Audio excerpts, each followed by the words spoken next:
Good evening, Basa. Just want to do a sound check. Can everyone hear me? Can hear you, but it sounds like you're too close to the mic. You sound like host of assembly trying to when you're trying to head a host of assembly and all that started. Okay. Let me know. Much better. Much better? Okay. You straight now. Thank you. Thank you. Thank you. All right. So, welcome to our March general meeting for the Bahamas Screen and Stage Association. Thank you all for being here tonight. My apologies that we were not able to do a February general meeting due to, frankly, health issues. However, we're looking to get on track tonight with a few things that I think you would find interesting. Definitely looking forward to your feedback today and your input. So, we're going to have first industry updates. And Maya Thompson, our cultural officer for film, she will be giving us some updates as to what's happening there. Also, I have invited Karel Pinder from the Star Institute. She's going to tell us a little bit about what's going on there as well. And then I'm going to invite you to allow us to know what's going on in your neck of the woods, what's happening in your community. Are there any events, any projects? In fact, you're able to actually pitch your project if you feel as though you're looking for a particular thing that's going to be the missing element to your project. Maybe you may be able to find it here. So we're inviting you at that time to be able to pitch your project, and maybe you might find something or somebody that may be able to take it to the next level. And then there comes our industry presentation. It's going to be done by Ophir Neymour. I would regard her as a stalwart pertaining to our organization. She's always been a part of us, even though she's now in Canada, very far away. She's always been trying to find out how to help us, how to connect filmmakers, how to connect them to professionals. I'm so glad that she is our presenter tonight. And then we have an industry invitation, which would talk a little bit about my perspectives regarding where we are in screen and stage, my perspectives on the organization in terms of what we need, and also a delivery system that may be able to address how we engage with filmmaking on stage in the future, something that would allow us to grow a little bit faster and do things a little bit more in a much more organized way, but in a much more powerful way. So we're going to get to all of these elements. So right now we're going to start with our first element. I'm going to invite Maya Thompson, the cultural officer for film, to just bring us up to date with what's happening, and she can take it away.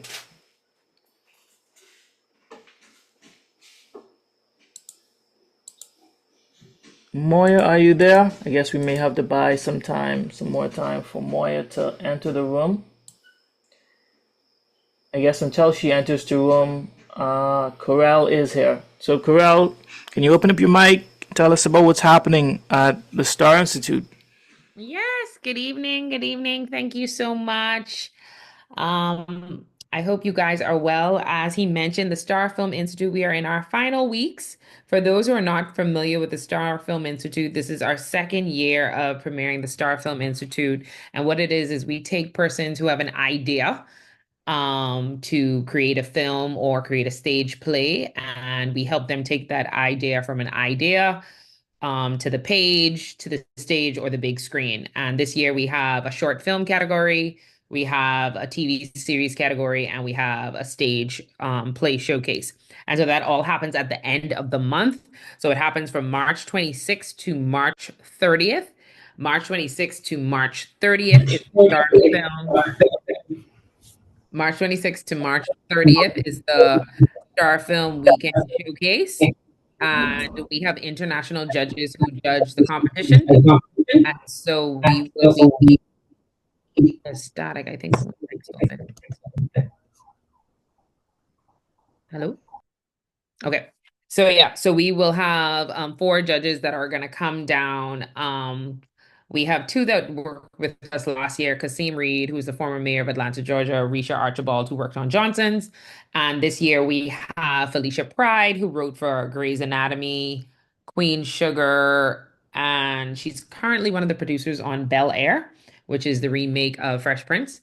And then there's one more who is a thriller screenwriter and producer. We like to have international judges just so that we don't have any projects where persons know personally the person whose project it is, and then there's some kind of bias even if they don't want it. And so that's why we bring the international judges also, so they have a chance to meet people who are in the industry so that they can give them feedback. So it happens from March 26th to March 30th. If you are interested in supporting, coming to watch the TV shows or the short film or the play that happens, we want to encourage you to come out, and you can just follow our Instagram pages to see how you can purchase your tickets online. And we'll have ticket outlet location as well. The tickets are fairly affordable to come to the productions and the stage plays and everything. And so all of the details should be out by next week. So like I said, that happens the last weekend in March. And so would love for you guys to come out and be a part. And then we do award showcase on the Sunday where we award everyone that's a part of it. That's the directors, the editors, um, the sound, as well as the actors. So it was an opportunity to um, do a showcase where persons are highlighted and they are celebrated for their work and their projects that they put out there. So we're excited to see the new short films and TV series and the stage play that will be out. The last thing that I wanted to tell you guys about, if nobody knows, is we are working with the Ministry of Youth, Sports, and Culture and UNESCO to share this registry. There's a public registry. For years, people have been asking, I know myself included, I'm going to drop that in the chat right now. Is there a website where you can go that's public, that anyone who's, whether they're in the Bahamas or outside of the Bahamas, can find people who do a certain job? And so I think Trevon is one of the, he's already submitted his information. The website is set to go live at the end of the month. And we're helping them to collect the data for the person. So once you fill your information in that form, it'll be on the website and people will be able to publicly go there and find out exactly what it is that you do, whether you're an editor, a director, a producer, whatever. All of your credentials are there. You upload the credentials, so you determine what they're going to see when it comes to your headshot, your website, your YouTube links, and any trailers or anything you want to show them. So that is the link for the form. And that's it. Hope to see you at the Star Film. Follow us on Instagram. It happens at the end of the month. We would love to see you supporting these projects. Thank you so much, Trevon. That is so awesome. I would like to invite anyone who have any questions for Corel before we move on to Maya. Who have any questions? I don't know if you may be interested in joining the next one, being a part of the organization team. If you have any questions, this is your time to ask them.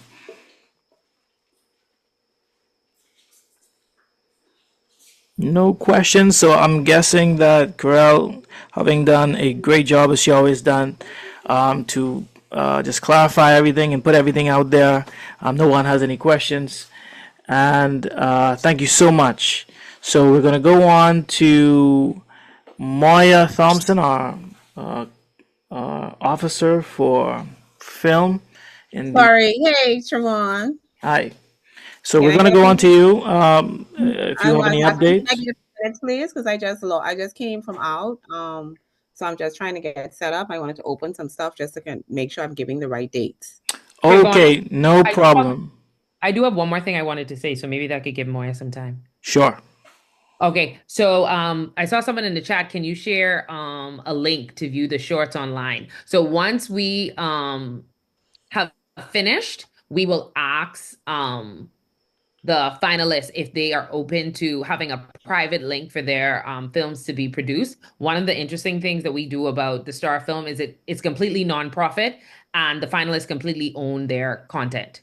So we don't own any of their content. So once it's finished, if they wanted to book out a theater and put it up and make money from it, all of that money is theirs. We actually have had that happen with plays, and as organizers, we pay to go to the play because they completely own their own product. If they want to put it in a film festival, they can put it on a film festival. If they want to put it on YouTube, they can put it on YouTube. So I say all that to say, once it's finished, we would have to ask for permission from them. are you open to having a private link? And I think a private link will probably be best because I do think some of them do decide to go put it in a film festival.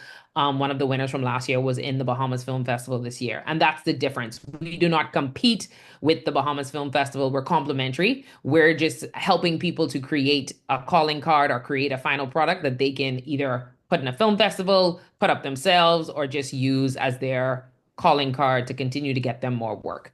But the other thing that I did want to say is we did do a documentary showcasing the entire first year of what that project was like and what that process was like. And as we raise funds, because again, all of this is nonprofit, we make $0. Everybody who's a part of it, we're just doing it out of the goodness of our heart of passing down what we've learned in the industry. And so on Monday, we will also be doing a raffle. We're going to raffle off different products, but also with that raffle, you get the chance to watch the documentary from last year. So Dion, I think I have your contact. I'll send that, Trayvon, I'll send that to you too when the that goes live, but it'll also be on our Instagram and Facebook page. So make sure to follow our Instagram and Facebook page so that you can see how you can watch the documentary and enter the raffle. The raffle will also have tickets to the weekend celebrations. So that's what I wanted to add. So thank you so much. Thank you, Corel, and I'm glad you mentioned it. I want to welcome Dion Gibson. Thank you for being here. Dion, he presented at one of our meetings, and he's been doing exceptionally well. Has so much to offer in terms of giving knowledge to especially our filmmakers who are looking to do things on an international level. So thank you, Dion, for being here. Moya, I'm not sure if you're ready yet. If you are not, let me know. Hi. Okay, I can go. Okay. All right. Good night, everybody. Moya Thompson here from the Division of Culture from the Ministry of Youth, Sports and Culture. Just wanted to give some updates as far as what's happening right now with regard to film and culture. We are presently underway with several workshops that are taking place with a concentration on producing some longer films. We've done, some of you may be aware of, we've been doing something called a 1 day and 8 hour film fest where we engage various filmmakers to creatively come up with a concept that they shoot and edit in 1 day. And we've been doing it for 3 years. And what has transpired, we've gotten a lot of really great creative concepts, short films anywhere between 3.5 minutes to 5 minutes. And so what we want to do this year is we're taking about 3 of those concepts, 2 from our New Providence 2024 Film Fest that happened in December, and 1 from the Grand Bahama Film Fest that happened in May of 2024. Most of these would have aired on television, and we are going to develop them. So the first workshop we're having is a screenwriters workshop. We've talked a lot. I know Trayvon has spoken a lot in several of the meetings about writing as being the base and for strong films. And so everything starts with the script. And so we're having a 5-week screenwriting workshop that is set to begin in March, on March 21st, Friday, March 21st. It is a 10-session workshop that will go for 5 weeks on Friday evenings from 6 to 9 and on Saturday mornings from 10 to 1. The base will be at the Ministry of Youth, Sports and Culture in the youth room, in one of the youth boardrooms, but we also have field trips that are wrapped up in the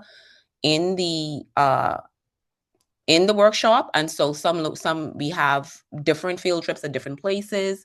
The Chocolate Factory, Icon Theater is another place, as well as Edmund Moxie, which was the base for one of the films. So the 3 films that we are working on is the Willy Wonka film, which is an adaptation of the Willy Wonka one that was done by Janelle Newbold from Grand Bahama. His group, his Film Fest group, they had done a spin on Willy Wonka. Instead of a chocolate factory, it was a culture factory, and we're developing that one. So we have different activities that are tied into the different films and the different stories that would help in terms of coming as we develop the stories, doing different activities that would help you to generate your ideas, that would help your creative juices to flow. We have a sip and paint a session for one of them, because one of the films we're working on is one that was led by Travon Patton's group in December, that was based on Amos Ferguson, and it was about an art teacher who had an option to do something else and was trying to figure out if she wanted to continue teaching, or if she actually was a music teacher. But that was one of the points that was given to the group, that the teacher should probably be an art teacher as opposed to a music teacher. And so we're gonna move in the direction of possibly making the teacher an art teacher, with the permission of the group, because we do want the groups that came up with the ideas to be involved. And so the third film was a film called The Rolling Cask, which was led by Donnell Morrison and Tony Williams Jr., as well as Jeffrey Mackey, which was like a thriller about it's a bit of a horror / thriller of people disappearing with this rolling casket. So those are the 3 films that will be developed, but persons can also bring their own ideas, and we will help you in developing it. And there will be sessions on developing the story, but as well as how to properly format a script for a screenplay. Our presenters will be persons that are in film, as well as persons that are writing instructors, and these will include Patrice Francis. We have Ernestia Frazier, who is a writer and professor at UB, screenwriting professor at University of the Bahamas. Kentario McKinsey is one of our presenters, because he was the Film Fest winner for the last 2 Film Fests. Miss Bodine Johnson, who is a writing and multimedia arts teacher. We also have a proactive skill developer instructor, Dr. Charmaine Miller. These are our 5 main instructors who will be presenting for the Writers' Workshop. So we want persons to come out. We have also included in the workshop a small stipend for the persons who participate in the development of the scripts.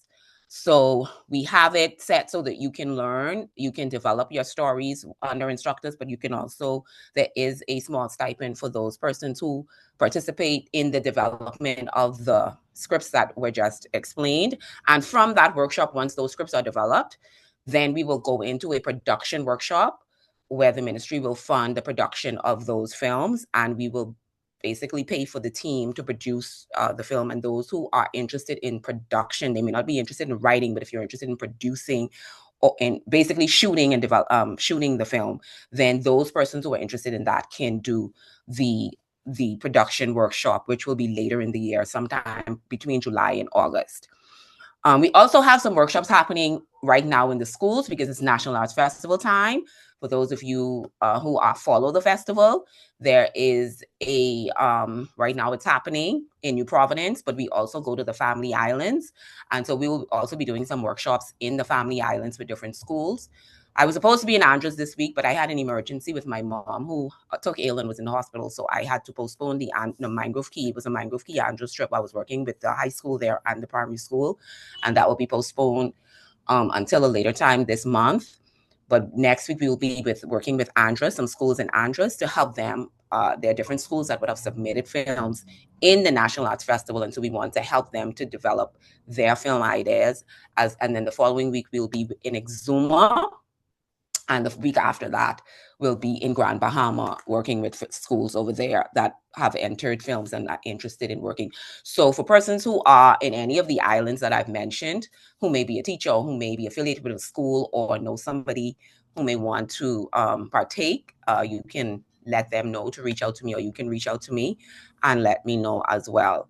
And so those are basically what we have coming up. We want as many people. We want the screenwriters workshop is set for about 20 individuals cap. So we will be sending out a link sometime, hopefully by next week, for persons to begin registering for the workshop, so that we have those persons. And we understand that you may not be able to consistently come every single week. But we would expect you to come as much as possible and be present. And even if you're not there, that you can tap in online if you're able to, because we want to also provide streaming for those workshops for persons who may be in the Family Islands and persons who may have to miss a session for work or whatever the case may be. All right. If there are any questions, you guys can let me know. I always try to mention the ministry's grant for those who may be new to it. The most recent grant submissions was just ended at the end of February. And so the next one will not be again until August. What I will say is just be, with that as well, possibly reach out to me in terms of what you're submitting. Because the idea is for you to have the best possible grant submission.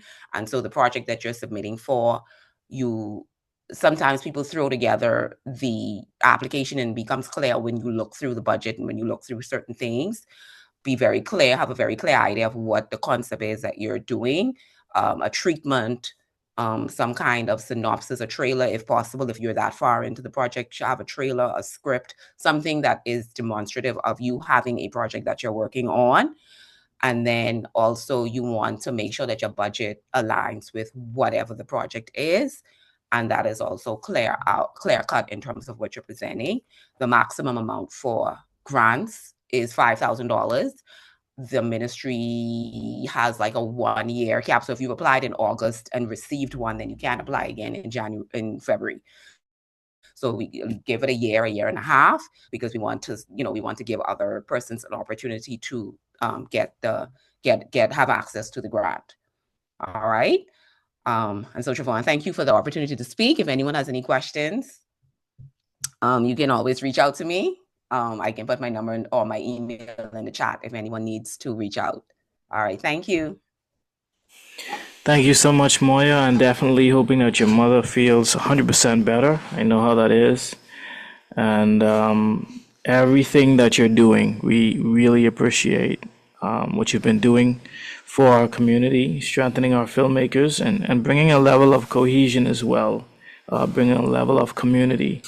And I think that there hasn't been anything like it at the Ministry of Youth, Sports, and Culture. So I really do commend you for the work that you've been doing.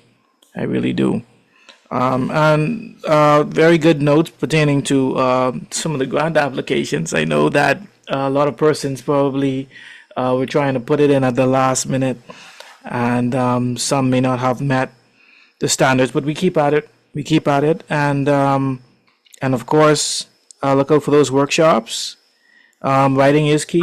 Sorry, just a note too. That is something we will also go over at the writers' workshop in terms of how to best present the grant proposal. We did have several filmmakers participate in an OAS online workshop that was very helpful for one of the persons who submitted this year, which is Tyree Moss, who submitted, and he was able to have it very well, whatever I was asking for, because he had done the dossier, which was a part of the workshop that we did. That particular workshop was showing different filmmakers how to make.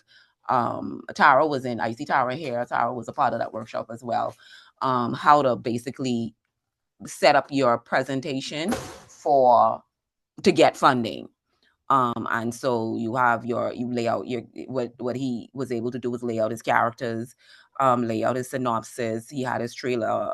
He actually was finished his film. I think he's submitting it to Carell's Star Film Institute for something, as well as some independent film festivals. So we will go over what are some things that you could do. Now, we do have a lot of people. What used to happen was a lot of people were submitting for grants who were just trying to get money and not necessarily working towards something.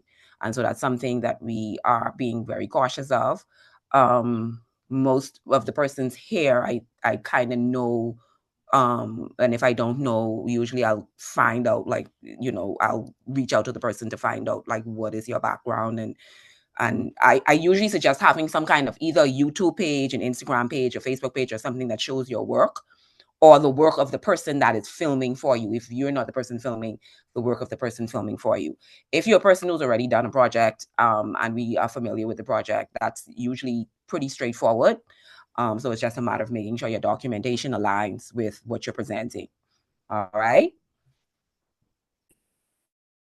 Thank you so much. I was gonna suggest that maybe a workshop on drafting up those documents would be great. But you are so far ahead of the ball. Thank you so much for everything that you're doing.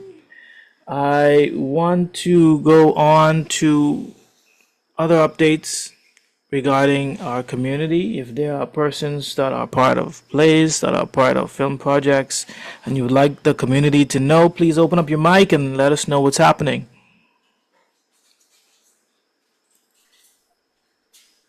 I can play a video. Leo Newman, yes, you can. I know how to do that. I can just send it to you. You can do that. Oh, great.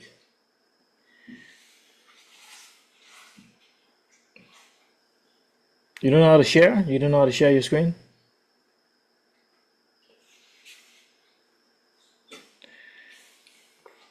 Anybody else? Anybody else have anything coming up? I know that there are a few things that are on the horizon. For instance, I saw that Nassau Rock is now doing a school tour. I thought that was a great idea. They're doing a school tour, and recently they just was an official selection for, I believe, the Los Angeles International Short Film Festival, and that is awesome, especially for an animation. So I think that's something that's commendable and something that we have to continue to support. Many of us also knew the late Darian O. Spence. His funeral had just passed, and we just wanted to support him. I myself could not be to the service due to medical reasons, but I know many of our filmmakers did, so I do thank you all who were able to support his family during such a difficult time. And as Corell had mentioned, man, if you guys go on Facebook, the Star Institute, they're doing some great things. And the thing I love about Corell is that she is a marketing person through and through. So you're going to see the images, you're going to see the visuals, and it seems as though we saw some behind the scenes of the documentary as well. So you're anticipating what's coming up. So definitely, we are watching what's going on with Star Institute. I think the last time was awesome, and I'm just looking for that project to take greater strides, take our community even higher and higher. Also, I see that we have Jaquay. Jaquay is doing his thing in the U.S. He's doing a play over there. Enough is enough. I thought that was great.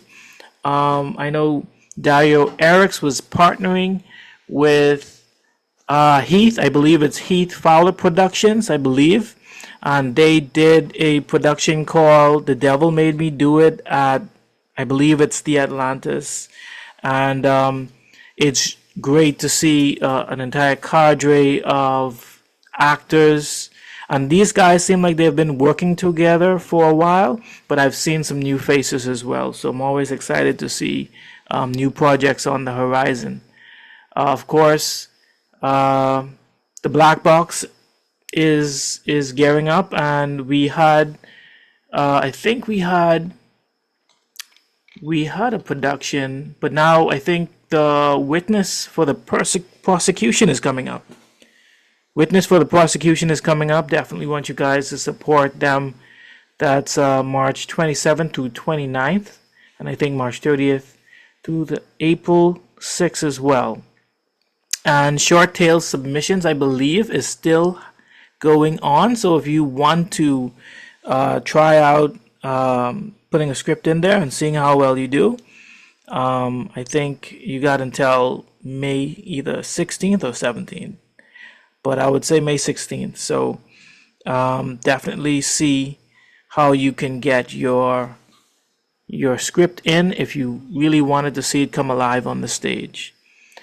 I was messaging our film commissioner Clarence Roll pertaining to an update he had given us in December I believe that there was a memorandum of understanding between the Bahamas and Miami-Dade, and that includes partnerships in film. So we want to get a better grasp of what that is about and how we can engage or take advantage of what they are doing over there. There's one thing I do not like is to see efforts being made and we do not get on board, or maybe do not know how to get on board. So we want to get deeper into that as best as we can. I don't think he's on the line with us today, but that's something I definitely want to explore going forward. And then I've seen a notice by the Cross Continental Forum. I think they're hosted by the Caribbean Tales Media Company. It's called Decolonizing Co-Production, and they're asking for applicants. So I'll put that out there. I think I put something like that out on our Facebook page, but I'll put that out there in the future because I think what we're going to talk about later today is going to have to do a little bit about what's going on here. It's what everybody is getting into, so we want to see how we can expand. We can go past the border and see what we can do. All right. Let's see. Leo sent me something, and I'm gonna try to play that for you. While I'm pulling that up, is there anybody else that has any projects that are coming up? Anything that maybe they're looking for a camera, they're looking for some lights, some scrims, maybe they're looking for a writer, maybe they are looking for a good publicist. Let us know what you got coming up, and even if you know of any events that are coming up and I haven't mentioned some of them, please let us know while I'm pulling this video up.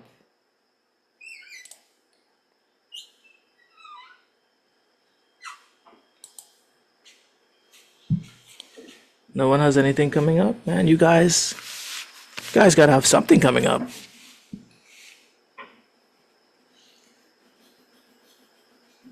Hey, I do have something coming up. Go ahead. Introduce yourself and let us know what you have coming up. Sure. This is Dion Gibson, filmmaker.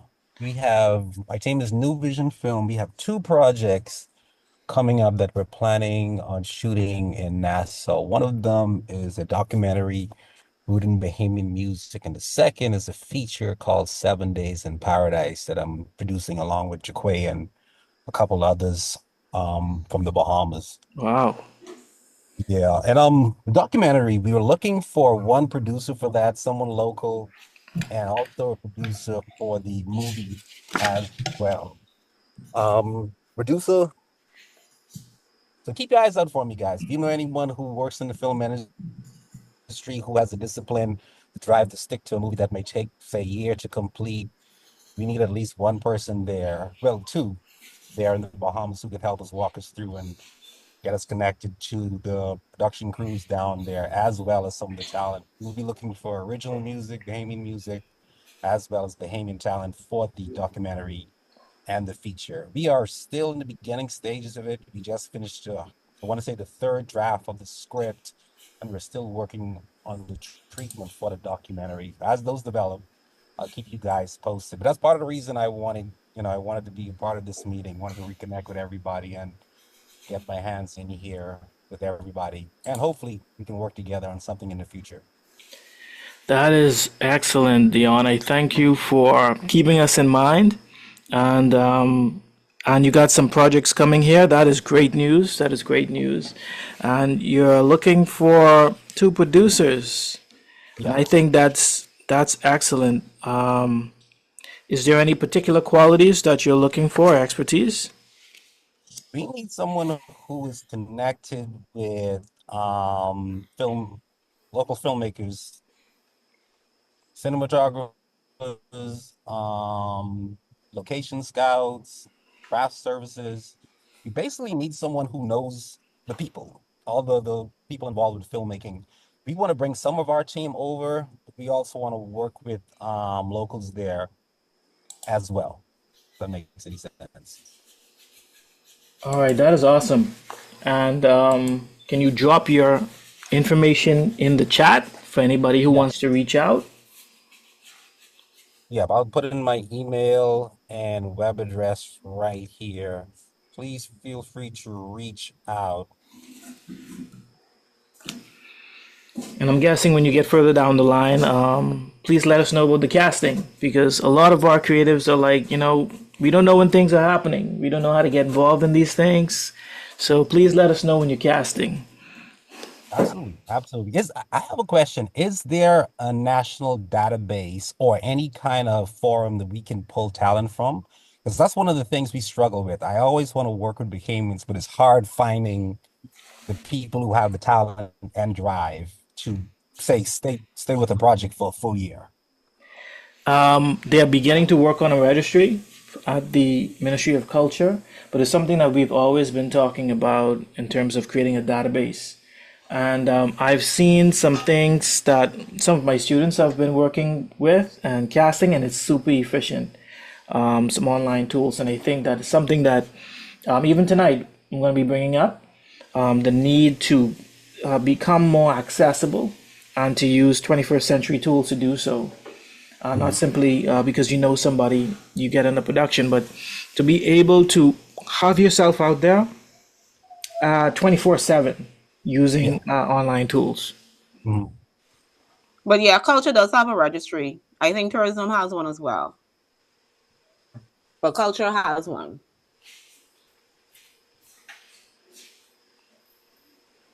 I will check out the website. The key positions we are looking for, I would love to get a Bahamian cinematographer, definitely a producer, and maybe one sound engineer as well. So we don't have to bring over any equipment at all. I just bring some of our crew members and let Bahamians handle a lot of the all the technical sides of it. Mhm. That would be the goal. That But yeah, is so an that's excellent. That is excellent. That is yeah. excellent. So that's what we're working on for 2025. Again, we're still in the early stages of it, but I would like to start connecting with you guys and seeing who's available. So once we go into production, we have, our team in place. Awesome, awesome, and pretty much we thank you again. That I think that is a great opportunity for creatives to show what they got, and any information, just let us know. We'll do our best to help. All right. Thank you, man. All right, so I'm gonna play Leo's trailer. Let's see a teaser. It's Okay, not a thriller, it's a and it has teaser. no sound. It's Just it has no sound. and it's I not a just thriller. selected share sound. Okay, let's see how this goes.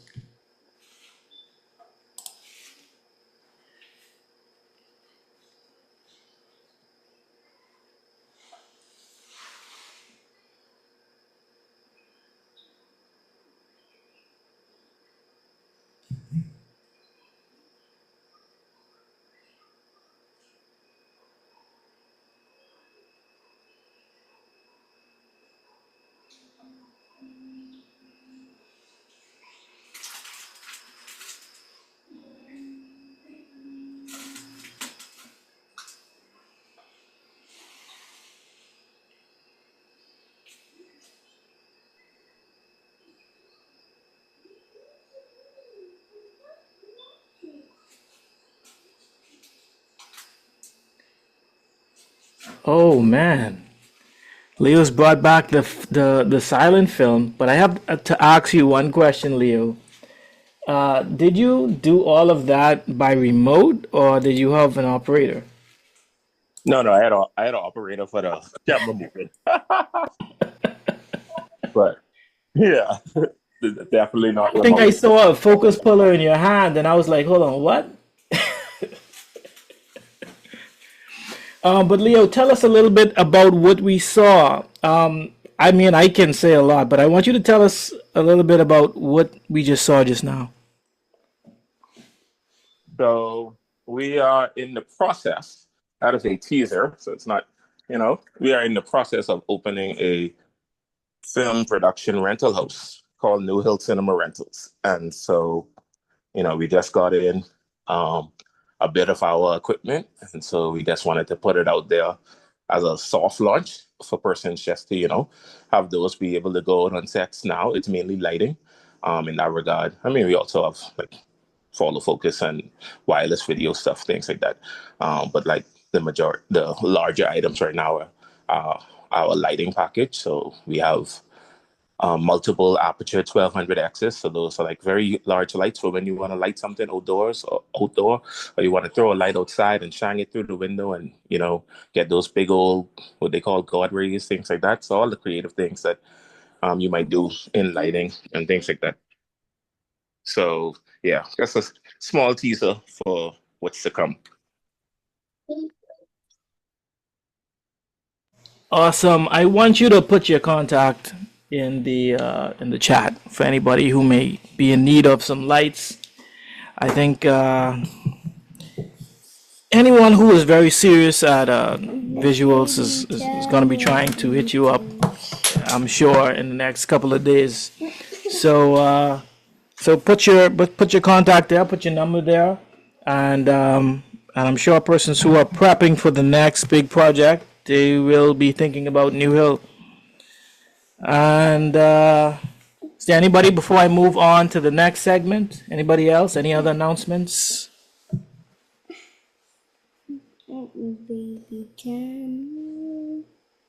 Okay, so we're gonna move on to the next segment, and I'm very interested in seeing the segment. Sorry, my son is chiming in at the moment. So we're going to go on to our next segment with our feature presenter. Our feature presenter for tonight is the one and only Ophir Neymour. And I'm just going to say a few things about Ophir before she gets started. Ophir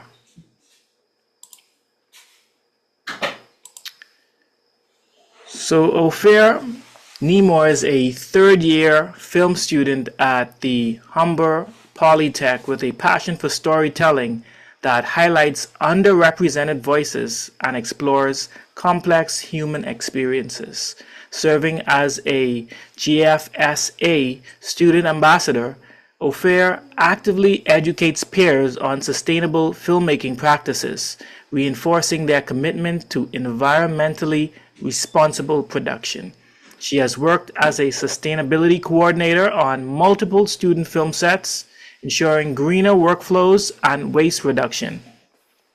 Additionally, Ophir had the opportunity to attend the Sustainable Production Forum 2024 in Toronto, Canada, gaining further insight into industry-leading sustainability initiatives. With a strong background in producing, editing, and writing, Ophir continues to develop her skills in both the creative and logistical aspects of filmmaking, striving to create impactful, character-driven stories.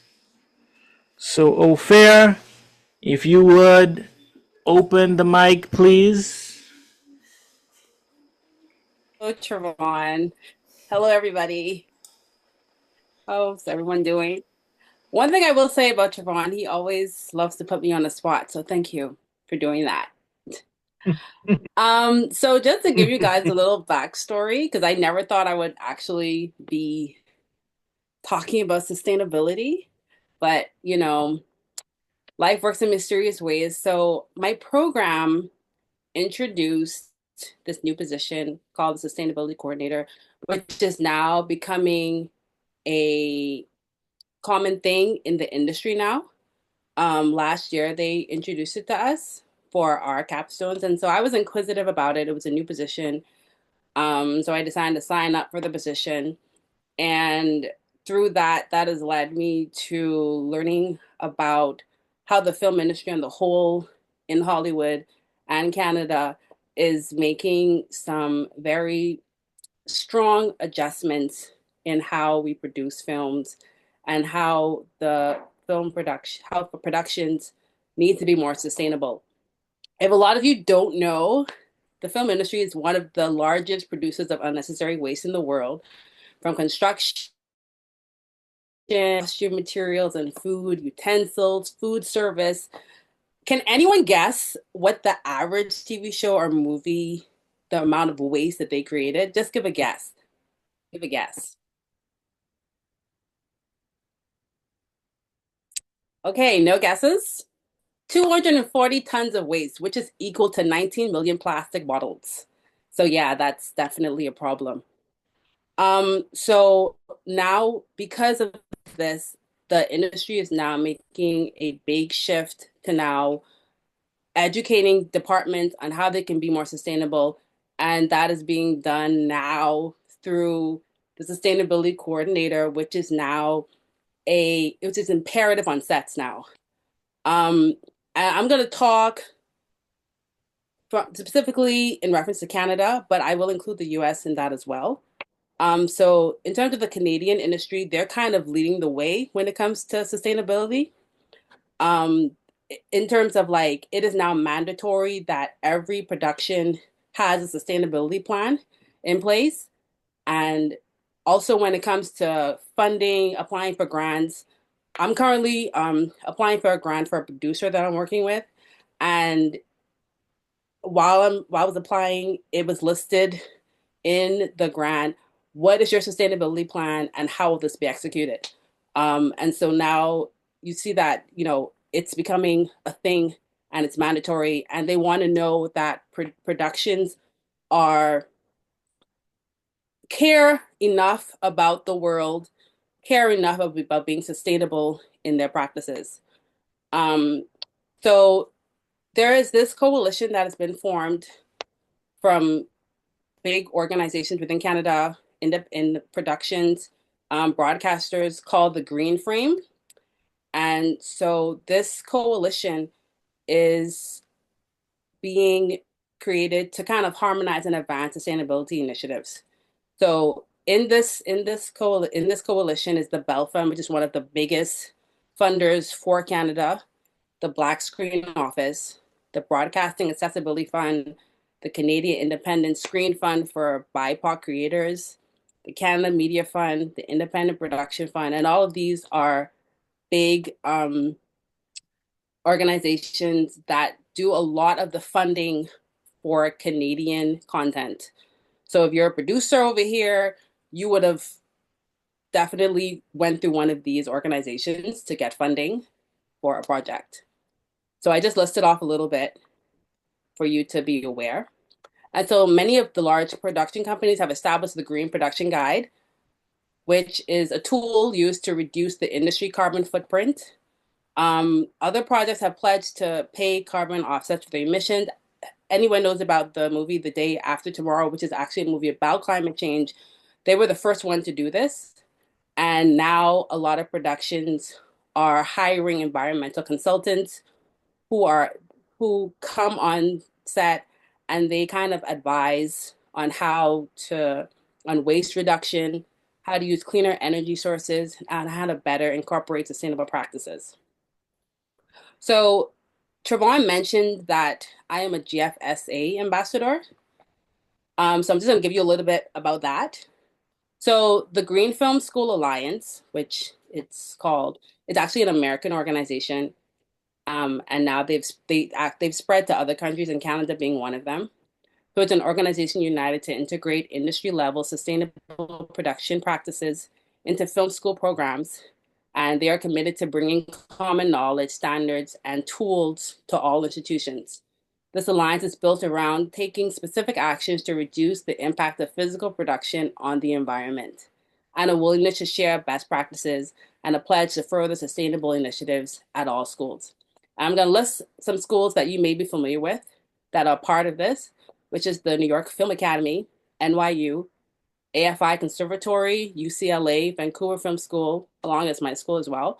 And so what we're doing at my school right now is we're like presenting to first years about sustainability and about the practices that they can incorporate on their productions. Also, there's a week-long, it's called the CDC. It's a Canada thing where for the week they have different schools bringing awareness to students about how to be sustainable. And so we're now in the process of trying to find ways to create awareness during this week to share with not only the film students, but also other organizations to get them more aware of how they can be sustainable within their field. So with the GFCA, there is something called the EMA, which is I'm going to pull that up so you can, hold on one second.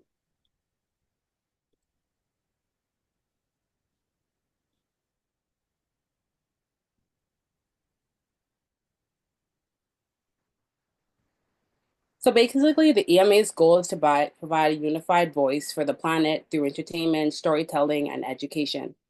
So they actually have a Green Seal, which is a professional recognition program, which honors progress in green production for movies, television shows, films, commercials, not only for big productions, but also for short films. Recently, one of the productions for our program was awarded the Green Seal, and I'm currently in the process of giving my application for the film that I worked on to be in the running to also get a Green Seal as well. There are many shows that are taking part in this, and I'll name some shows that have been have been given the Green Seal. So like from Walt Disney, you have like Alien, Captain America, Brave New World. Warner Brothers, you have Abbott Elementary, Brilliant Minds. So you see how sustainability is not just becoming a trend, but it's becoming something that is imperative now in the industry. And if you guys want, I'll definitely share some of these links with you so that you can learn more about the different organizations that I spoke to you about. So for the Green Seal, they use something called a Peachy, where while you're on set, there are a list of questions that they ask you that you have to fill out and give brief examples of. And what happens is like they add these points up and you have to hit a certain number. And once you hit that number, you're eligible to apply for the Green Seal, which is cool. And so I'm also going to talk about the Sustainable Production Forum, which I went to. It's under the Sustainable Entertainment Society, which it is a Canadian nonprofit organization with a mission to accelerate sustainable development through culture, arts, and entertainment. And so they have this annual event. I definitely implore, if you are interested in sustainability and interested in learning more about how to be more sustainable on your film set, this is definitely an event that you should look into. So they have this event every year in Toronto, and they also have one in Vancouver. And they have people from all over the world that come to this event. I got a chance to meet a sustainability coordinator that works on Netflix. I got to meet many other industry professionals at this event, and they really took the time to talk about how the productions can be more sustainable in every department.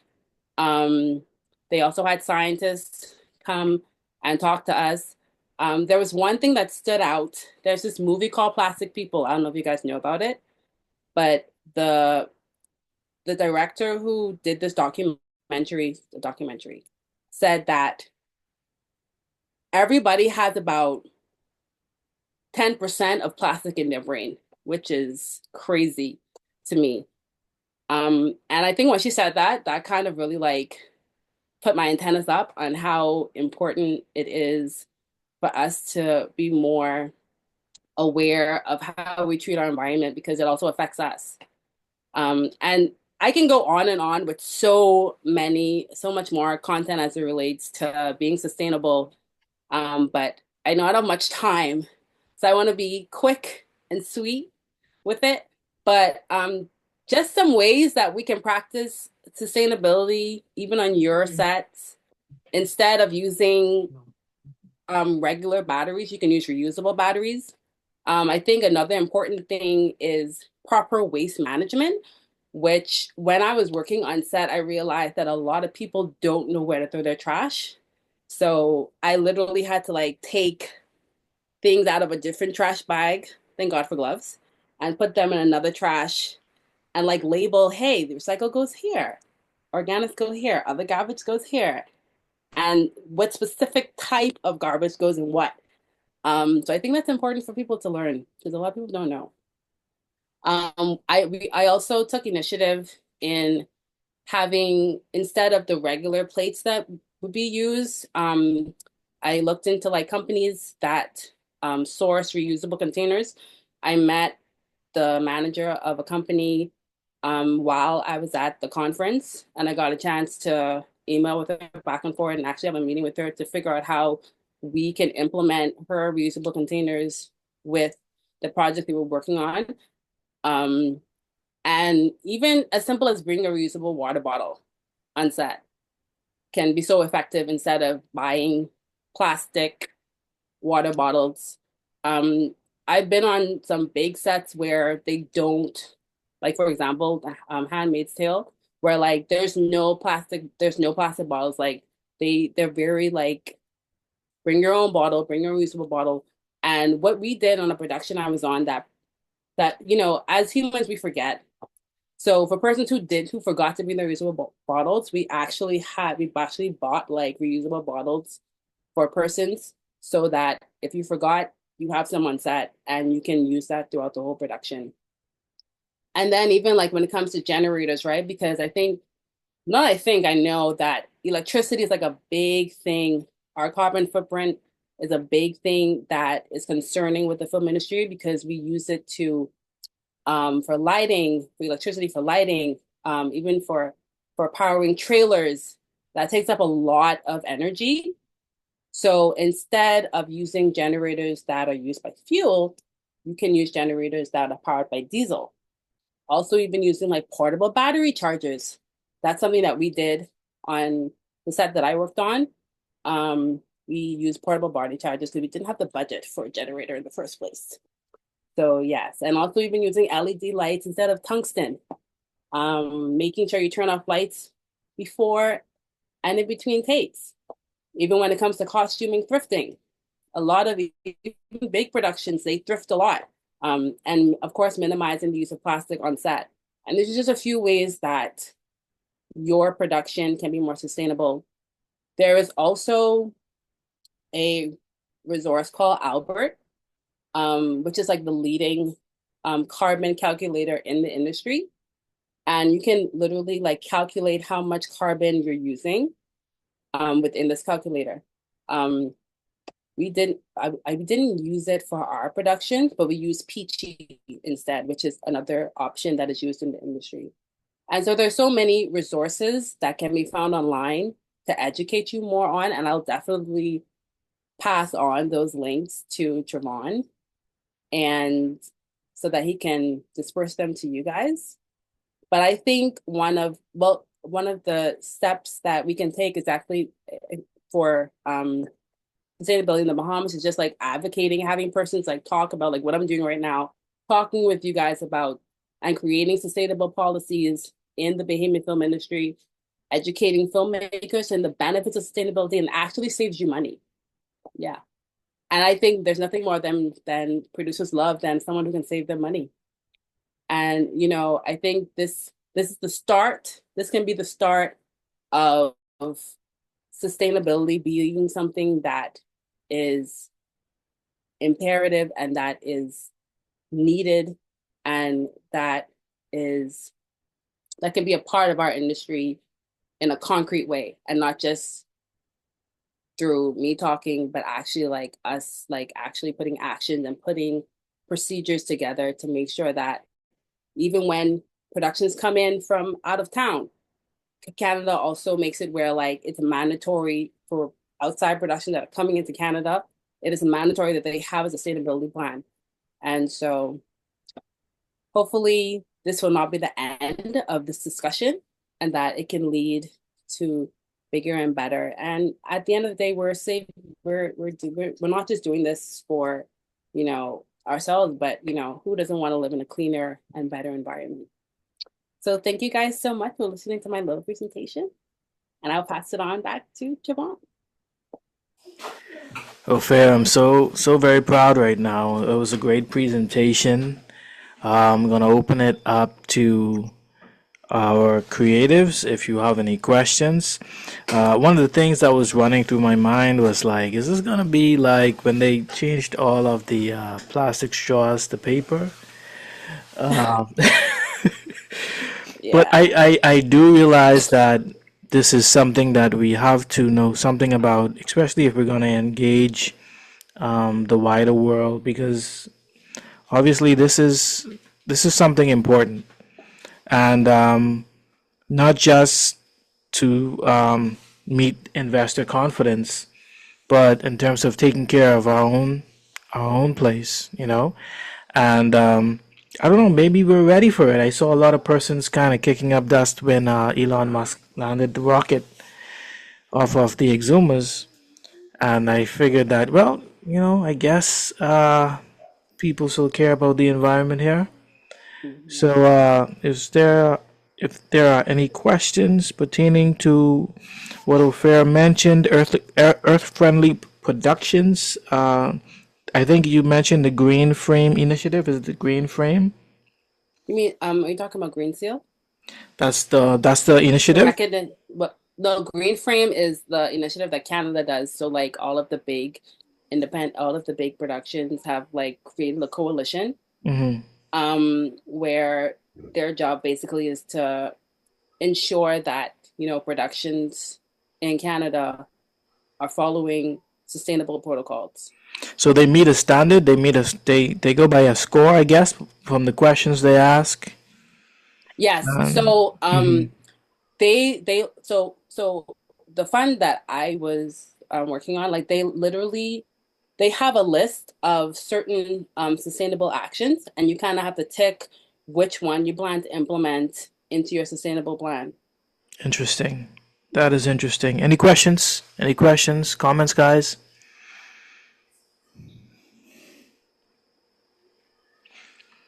Because just like I think Moya had mentioned, there's a standard in terms of presenting a project. Maybe when persons pitch your deck, you may have to now think about these things when you're engaging foreign investors. They want to see how sustainable your project may be. Any questions, guys? I just want to know how fair get talking about sustainability. I listen to me. I'm still trying to figure that out now, but God has his own plan, child. Yeah, well, I would have never seen this conversation happen. I know. I'm just sitting here the whole time, just with my mouth open. Really? But I was just being inquisitive, and inquisitivity led me to being an ambassador, which I never thought I would be. But yeah. Wonderful stuff. I don't know if my productions reach the scale of sustainability yet, though. That's like right there. Let me pause you right there. So for our program, we only have a limited budget, right? And so for me, my job was basically I go to each department and we work together and find out ways on, okay, what could we do here? Now, of course, certain things you can't evade. So it was more of like it was more like meeting halfway on ways that would fit within the budget, but at the same time still get the job done, because there were some things that obviously we still had to not be sustainable on just because money wise. Example, one of the props that we had with flowers, and of course the designer was like, Ophir, I was like, oh, do you think about probably going to a prop house and getting like so there are prop houses in Canada where like you could rent instead of buy, and then what are you going to do with it, right? So I gave her the option of renting, but when we went on the site, a little bit too expensive.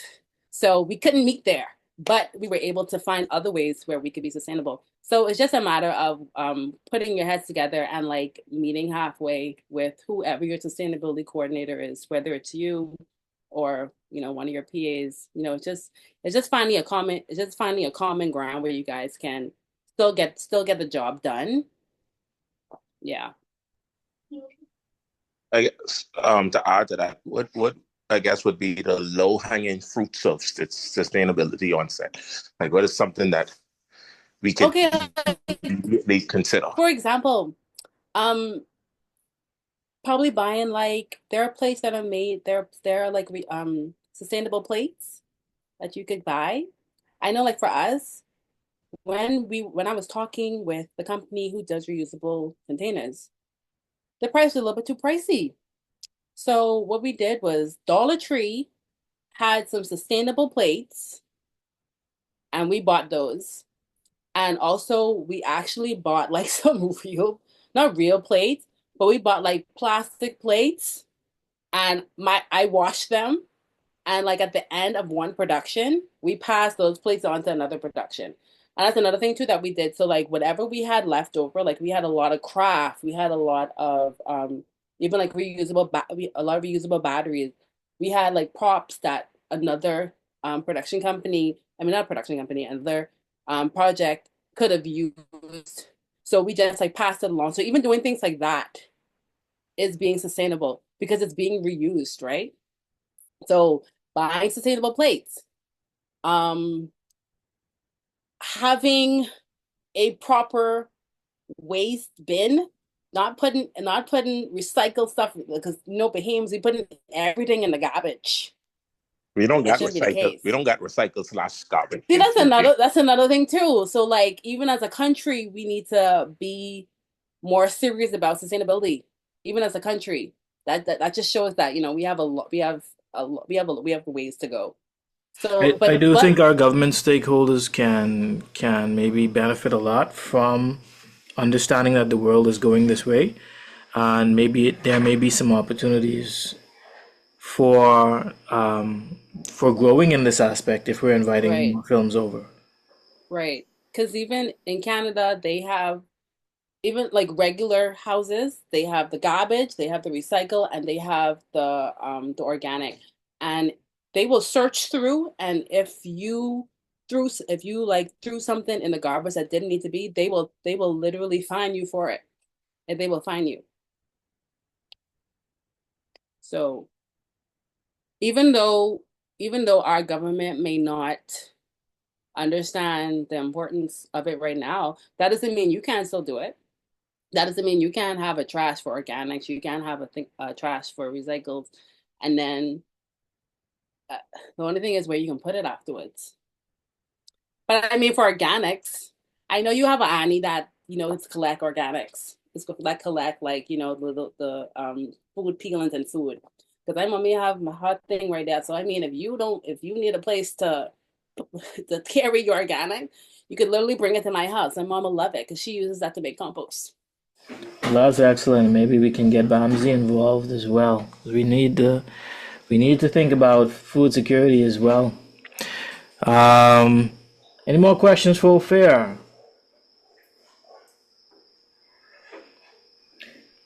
Ophir, did you put your information in the chat for anybody that wants to reach out to you? Maybe they might want a more Sure. extended presentation. I'll do that. You let them know that you're a production person at heart and an actor as well. I do more production and acting though.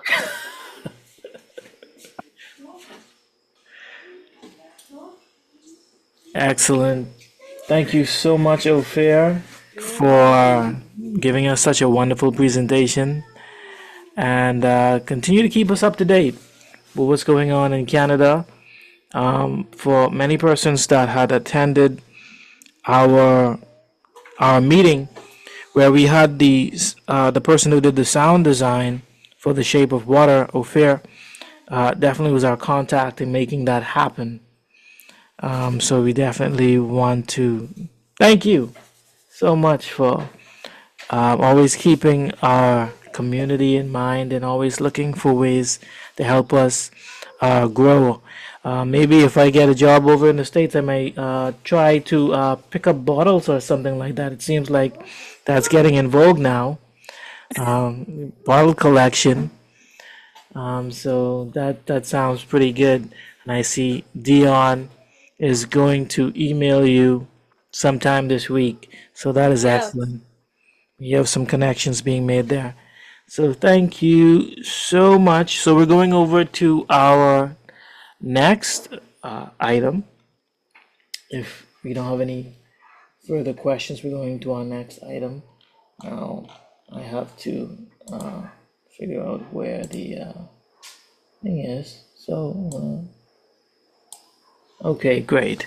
So we're going to our next item, which is really a talk regarding where we are at in our industry and really a proposal invitation for filmmakers that are interested in new formats that can maybe take us to a different playing field.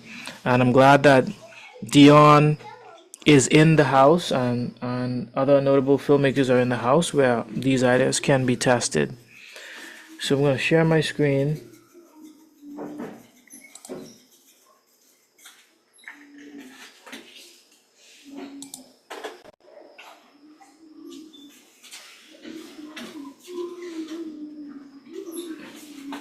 Okay. Is there something up on the screen? Can you see anything on the screen?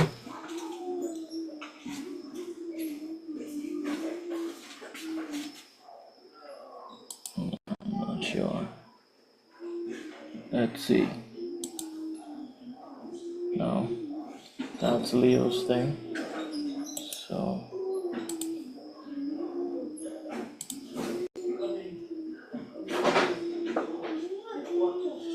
Sorry, just have to remove the spotlight first, I'm guessing. So let's go here to presentation. And for some reason I'm getting. Can you see the presentation? Or is it just a black screen?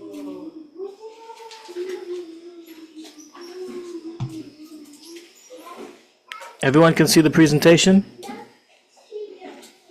That's not the presentation.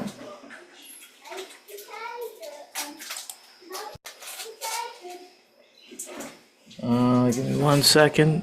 Trying to figure out what's happening. Can everyone hear me?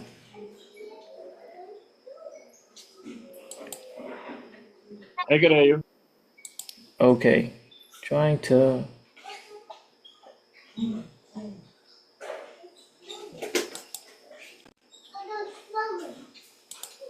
Okay, so I'm still having a problem with the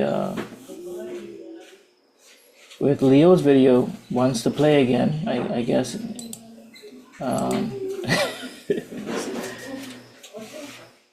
trying to select something else. I'm not sure why it wants to play again.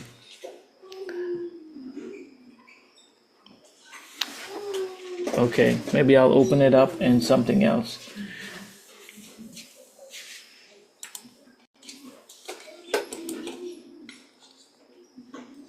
Oh wow, it does not want to stop sharing Leo's video. I'm not sure exactly why.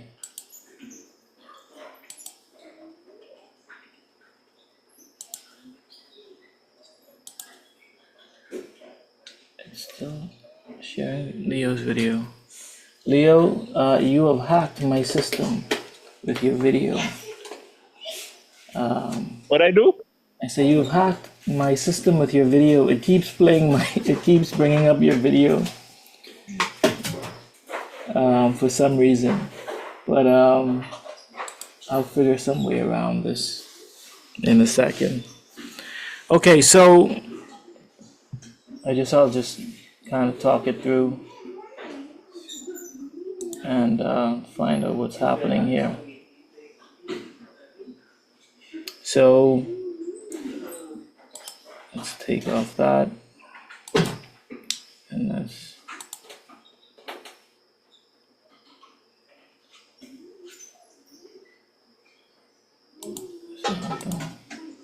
and it's still trying to add Leo's video. Okay, so does not want me to be great. So okay, so I'm gonna go into it anyway. So it's the Bahamas Screen and Stage Association's development outline for 2025.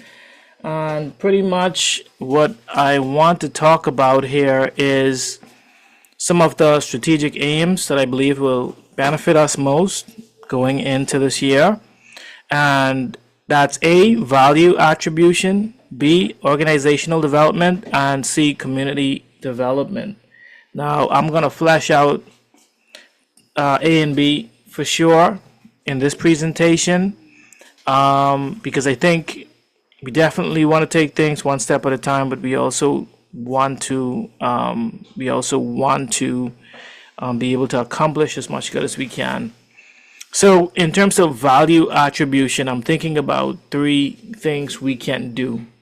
The first thing is industry broadcast platforms. The second thing is industry award platforms. And the third thing is industry marketplace platforms.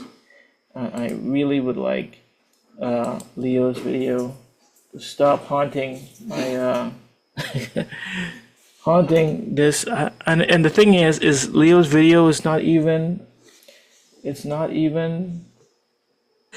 He made to do that. It's literally haunting. It's not even selected. It's not even, the video player is not even selected. I mean, Crazy. Chief, you just keep playing it then. That's Me what don't know what you do. Why not do it like that? Yeah, Leo set it up like that. Leo set it up. Oh man, touche, Leo, touche. And it's still doing that. Oh wow. It's still doing. Why are you so close to the tab with my video completely? It won't. You can't put it in the trash? I probably need to do that. I might need to. It's crazy. Okay, what I'm gonna do is I'm gonna open this presentation and maybe another thing here. Because Leo does not want me to be great at all. So let's open this up in something else. Make sure you're right quick and missing breath loop or something. Okay, so let's see here. Let's stop the share and let's try this again. Oh, if Leo's video comes up one more time. Okay, are we seeing the presentation? I think we are. I think we did it. I think we beat Leo's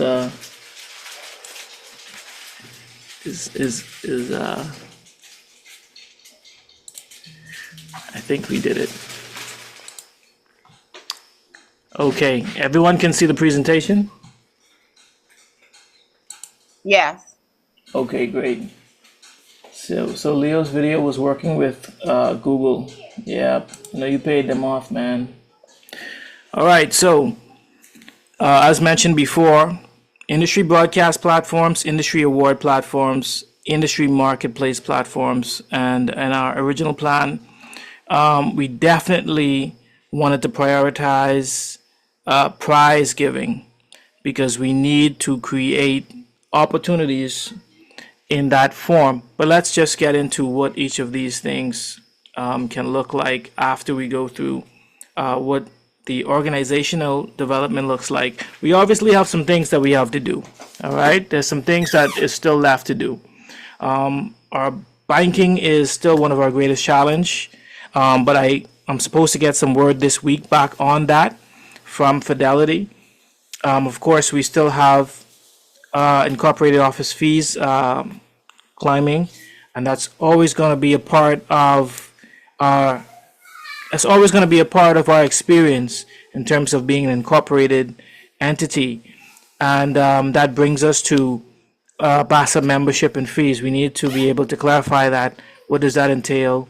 We know that there's a lot of creatives just getting started, and not wanting to exclude persons based on fees, but we need to be able to sustain our efforts. So, of course, we're going to need to clarify that. Then, of course, we still have documents to submit, something to clarify to our stakeholders, and we need teams in place at the moment. I'm shouldering the executive level as the interim president. I'm shouldering most of the work in terms of what BASA does. However, we can get a lot more done if our structure goes back to, or even adheres to, committees, adheres to executive department, be able to bring on more sophistication in terms of our organization that allows us to do a lot more. So that's one of these are some of the things that we know that we have to do as BASA. And then, of course, community development. One of the major things about artists is that we demand a lot, and we ask persons, we need support, we need persons to come and give us money, we need persons to make things happen for us, but we also need to ensure that we're a part of the community as well. We also want a footprint, because just as somebody I spoke to the other day said, they really don't know anything about BASA. They don't know BASA, and we need to project a lot more into the community, and make things happen for the people around us. And we can do that in a lot of ways. Of course, our workshops, by taking our workshops into the schools, into the churches, into even into the community, find ways to allow what we do to impact these communities that we are living in and the communities that we're working around. And we also need flagship industry events that persons who are not even in our industry would say, look, this is coming up. This is a large event that brings awareness to what we're doing. Of course, we have the creative meetups, but we want to get a little bit more robust in those sort of setups, because I think the face-to-face is always going to be more effective. At the moment, because of my situation, I'm a little bit more limited, and it's easier for me to engage in the virtual platforms, but our organization needs to expand and broaden to more face-to-face events, and also to in having these events, persons who may be walking by, persons who may be even dropping off creatives may say, hey, what is that? Is that something I can get involved into? So that is part of us creating a larger footprint in terms of our community. And then as well, creating policies that or influencing policies. I think we should be moving to the point where we're doing that. How do we make more money as a community? How do we get more of our community involved in what we're doing? How do we get our projects out there? How do we get the investor confidence we need to do the type of projects we want to do? And it's going to take partnerships. It's going to take us becoming united on policies. A lot of us, we're just trying to make it, of course. We're just trying to do what we love. And we may maybe set a price point for a project as a producer that may only include a skeleton crew. But if we work more united, who knows? Maybe we can get the script supervisor involved. Maybe we can get the writers into a better position in terms of what they get, and that incentivizes writers. So we need to think about incentivizing the entire community through policy. And Ophir, she mentioned how Canada is incentivizing green initiatives and incentivizing a smaller carbon footprint. How do we incentivize more creatives working? And we need to think about things like that and become a vehicle for that. So I want to just go deeper into value attribution. So one of the things I think we can do right off the back is I think we can use YouTube a little bit more than we are using it now. And what I'm thinking about is something more competitive. If we're entertainers, if we're artists, we should be able to do this better than most.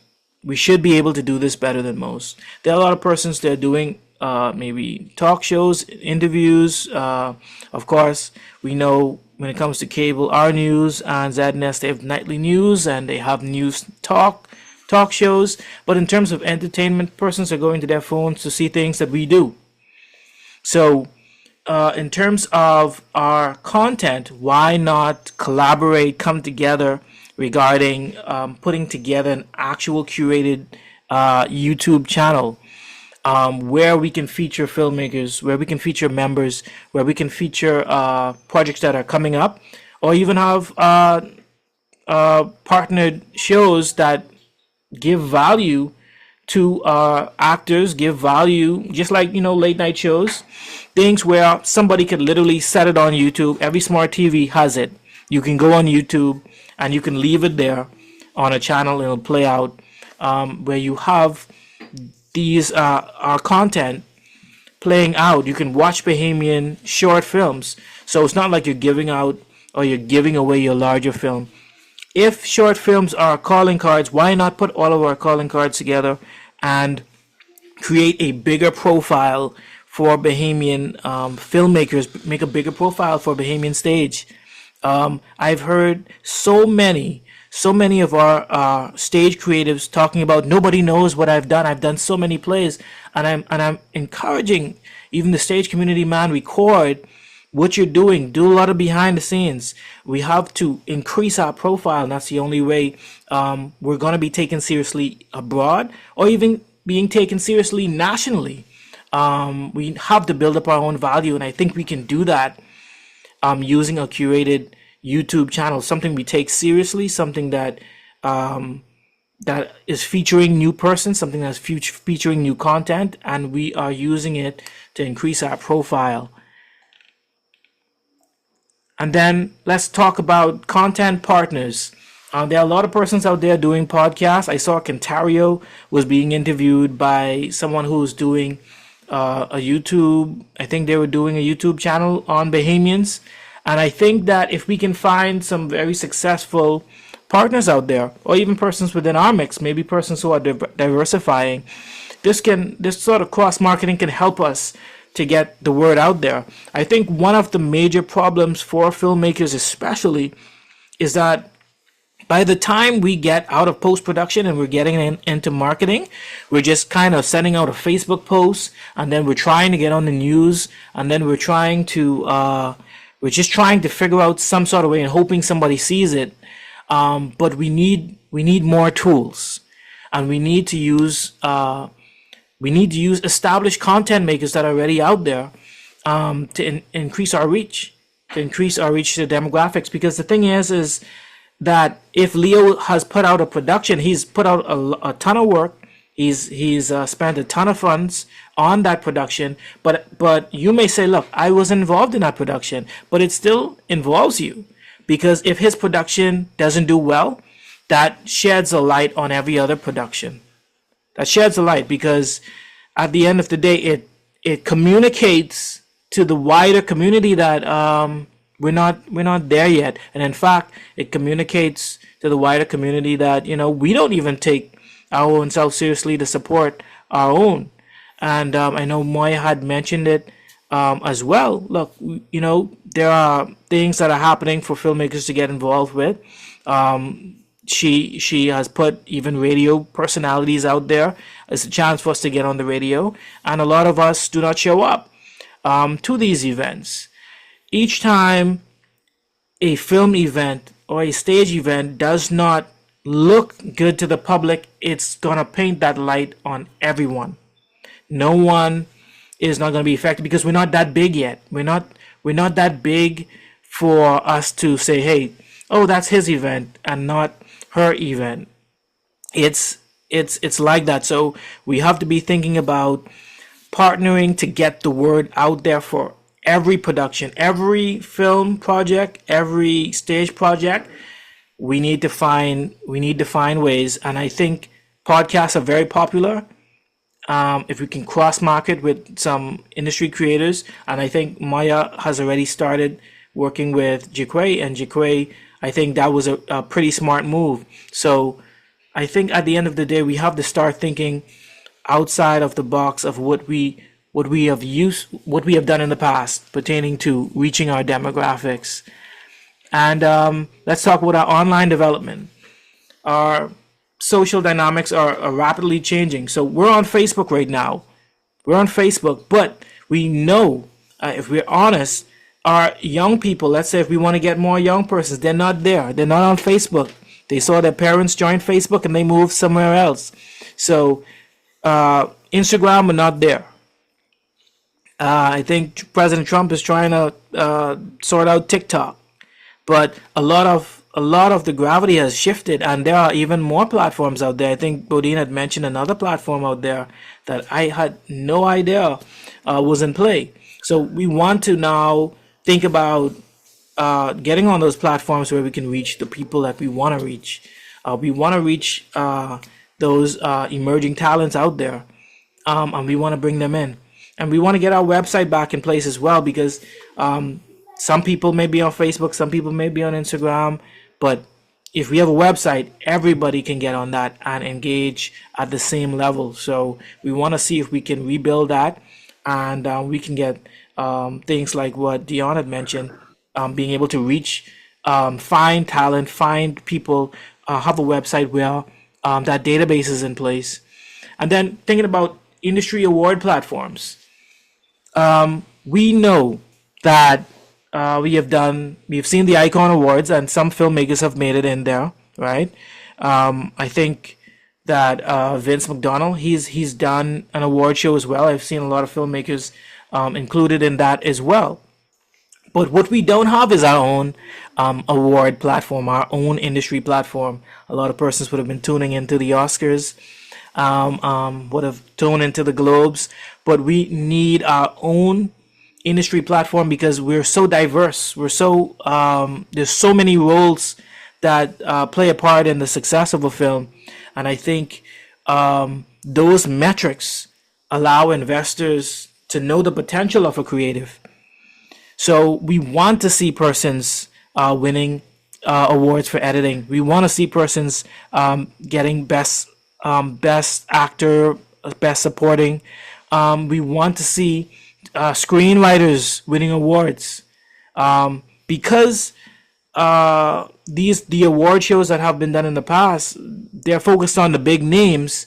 They've been pulling mostly directors and producers, but I think we have to diversify and show appreciation to those who have really been in the background even, and also show appreciation to those who have been acting for years and persons who are emerging and who are strong, but persons don't really get to see how strong these persons are because there isn't anything that does a focus in on them. There isn't any nominations, and of course we have to handle this very well, and it can be an opportunity to involve international players in it.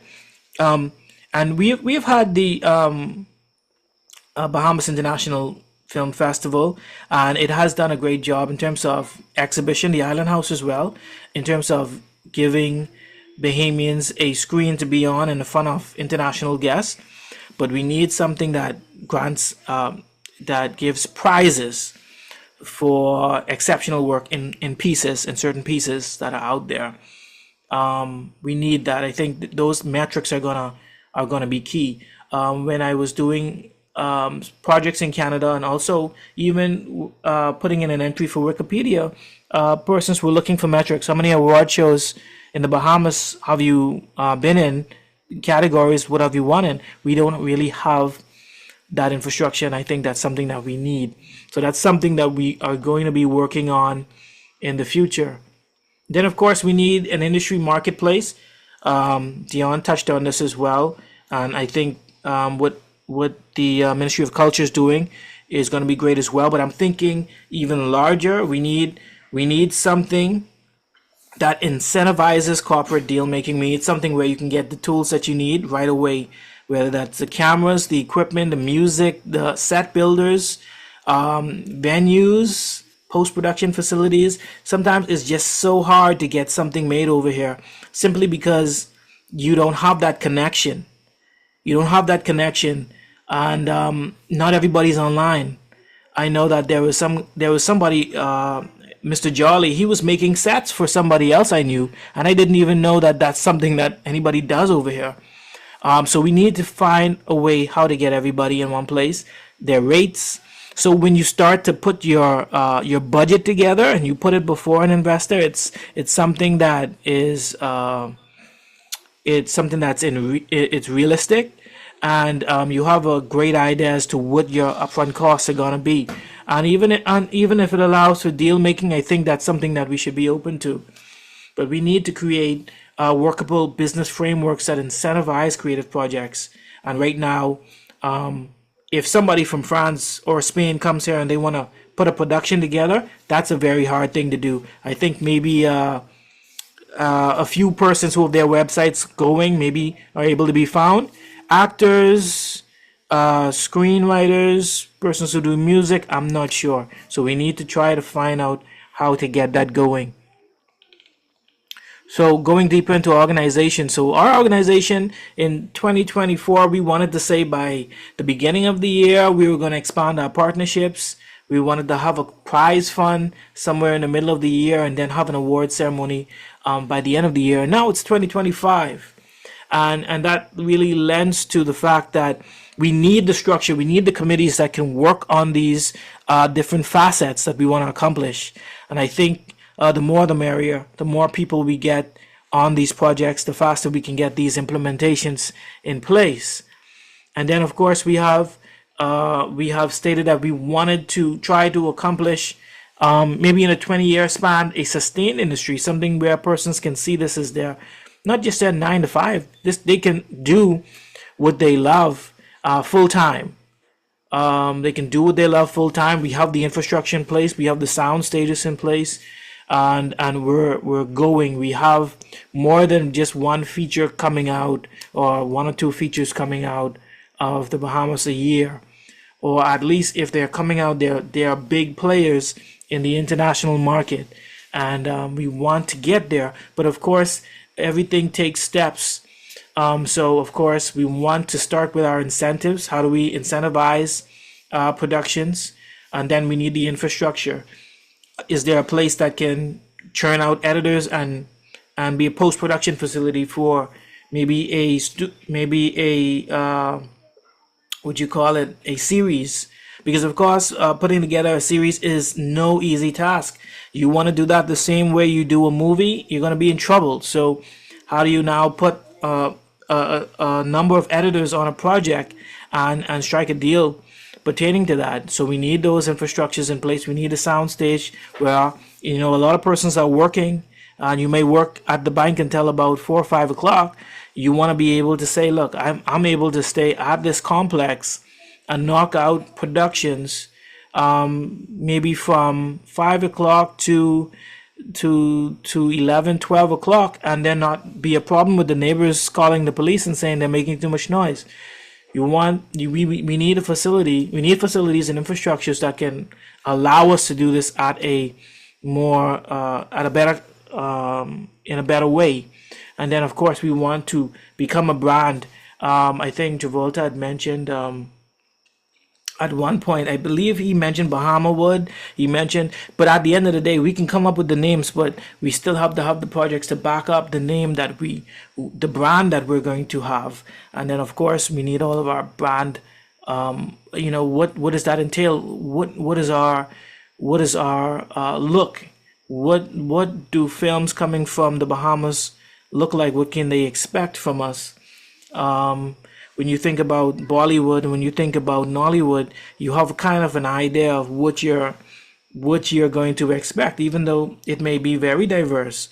But we're going to need to have an identity coming out there, and we look to accomplish that in about 10 years or so. Now, the structure that was proposed by one of our administrations, I think, is a great one, but it's going to include a lot of persons. That's our board of directors, our standing committees, Of course, we need a nominations committee. Somebody is making sure that elections are happening consistently. We haven't had elections for quite some time, of course, along with our advisors and allocation. And then, of course, we need executive departments led by our executive director. So where we talk about, look, we want to have our broadcast platform. We have a committee that's dedicated to ensuring that that is fully developed. And all of these things, marketing and promotions, making sure that a production that has been well produced doesn't fall flat on its face when it comes to P&R, and creating the opportunities, putting persons, bringing up their names when it comes to jobs that are coming from overseas and jobs that, or projects that may be happening over here. So we need a greater level of organization and even staff and volunteers to make some things happen. So our major keys simply is this: the more organized we are, the more we can get done. That's plain and simple. And if we know what we are supposed to do, the more likely it will get done. So clarifying our mission, clarifying our vision in terms of this is what we want to do. Persons shouldn't be guessing who we are anymore. And they should know what we're all about. And then we need to get to the stage where this organization, the Bahamas Screen and Stage Association, is funded so we can request grants for creative projects. So the ministry should be able to come in at a certain level, but BASA should be able to come in at a certain level, and then the Ministry of Tourism should be able to come in at a certain level, and we should be able to allow larger projects and more sophisticated projects so that we can start to operate on a different field, on a different playing field. I think the last meeting we discussed running at the, let's say, BAISS. That's a great meet to be in. You're competing against all of the best of the best in high school. But when you get to Carifta, that's a different level. And then when you start to get into the Diamond League and into the Olympics, those are different levels of exposure.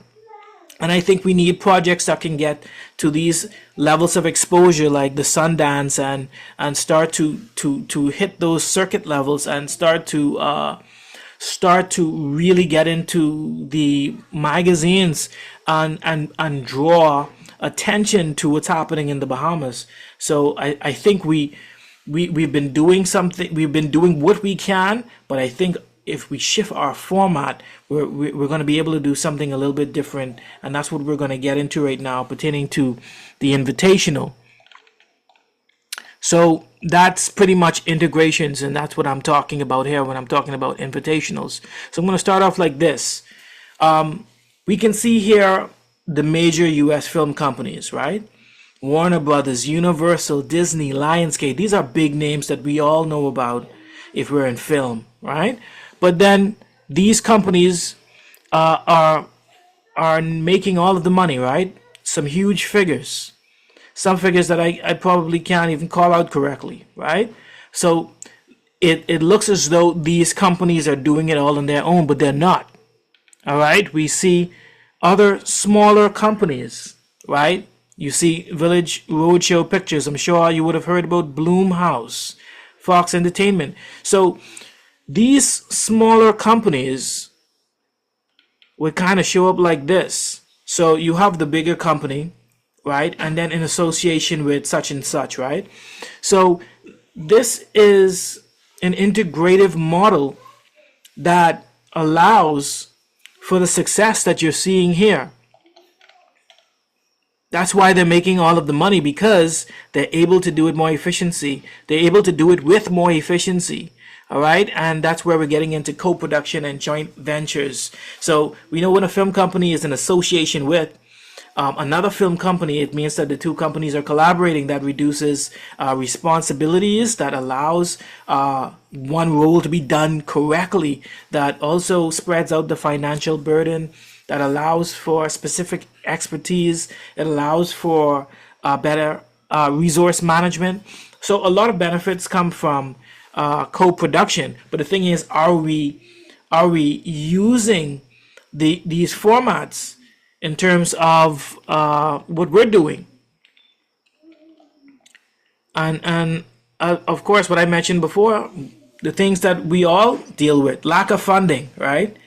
That's why we're trying to apply to the Ministry of Culture right now. We don't have no money, right? Limited resources, distribution, and that's been a really big thing. How to get the product out once it's done, and then marketing. That's been something we've completely collapsed on in a lot of ways. Now you have some guys who've been pretty good at it. Of course, Leo has gone all out with his last production, and then you always hear Dario Erics. He will definitely push very hard in terms of marketing. But I can tell you the truth. Once I'm done with a film, man, I'm winded. But we cannot afford to flop into that format again. So joint ventures really help to address these formats.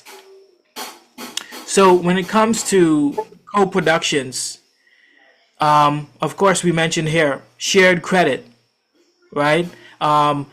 We can get a film done at a better quality and still all get the recognition for getting it done, right? Division of labor. I talk to Leo all the time about it.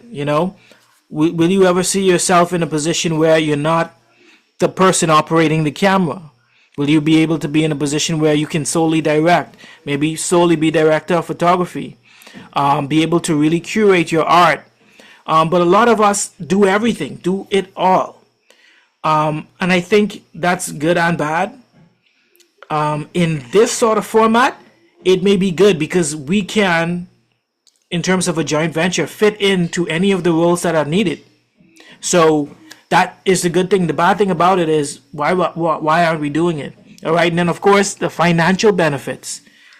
I may have maybe, let's say, $2,000. You have $5,000. Somebody else has $7,000 in maybe equipment.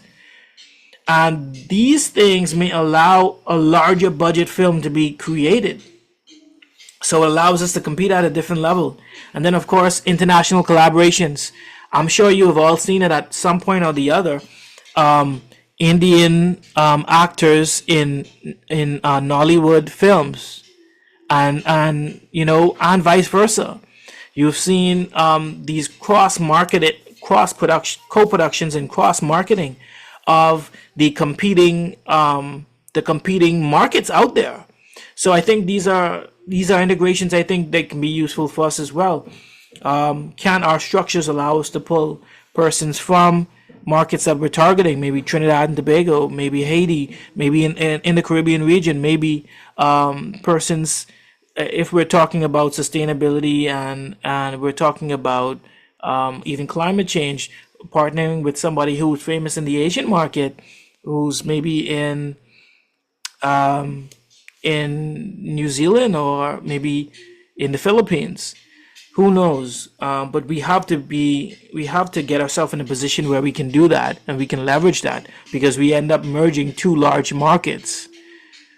And the reason why we haven't done a lot of these joint ventures really is because we really, I believe that we really don't trust each other. We really don't trust each other.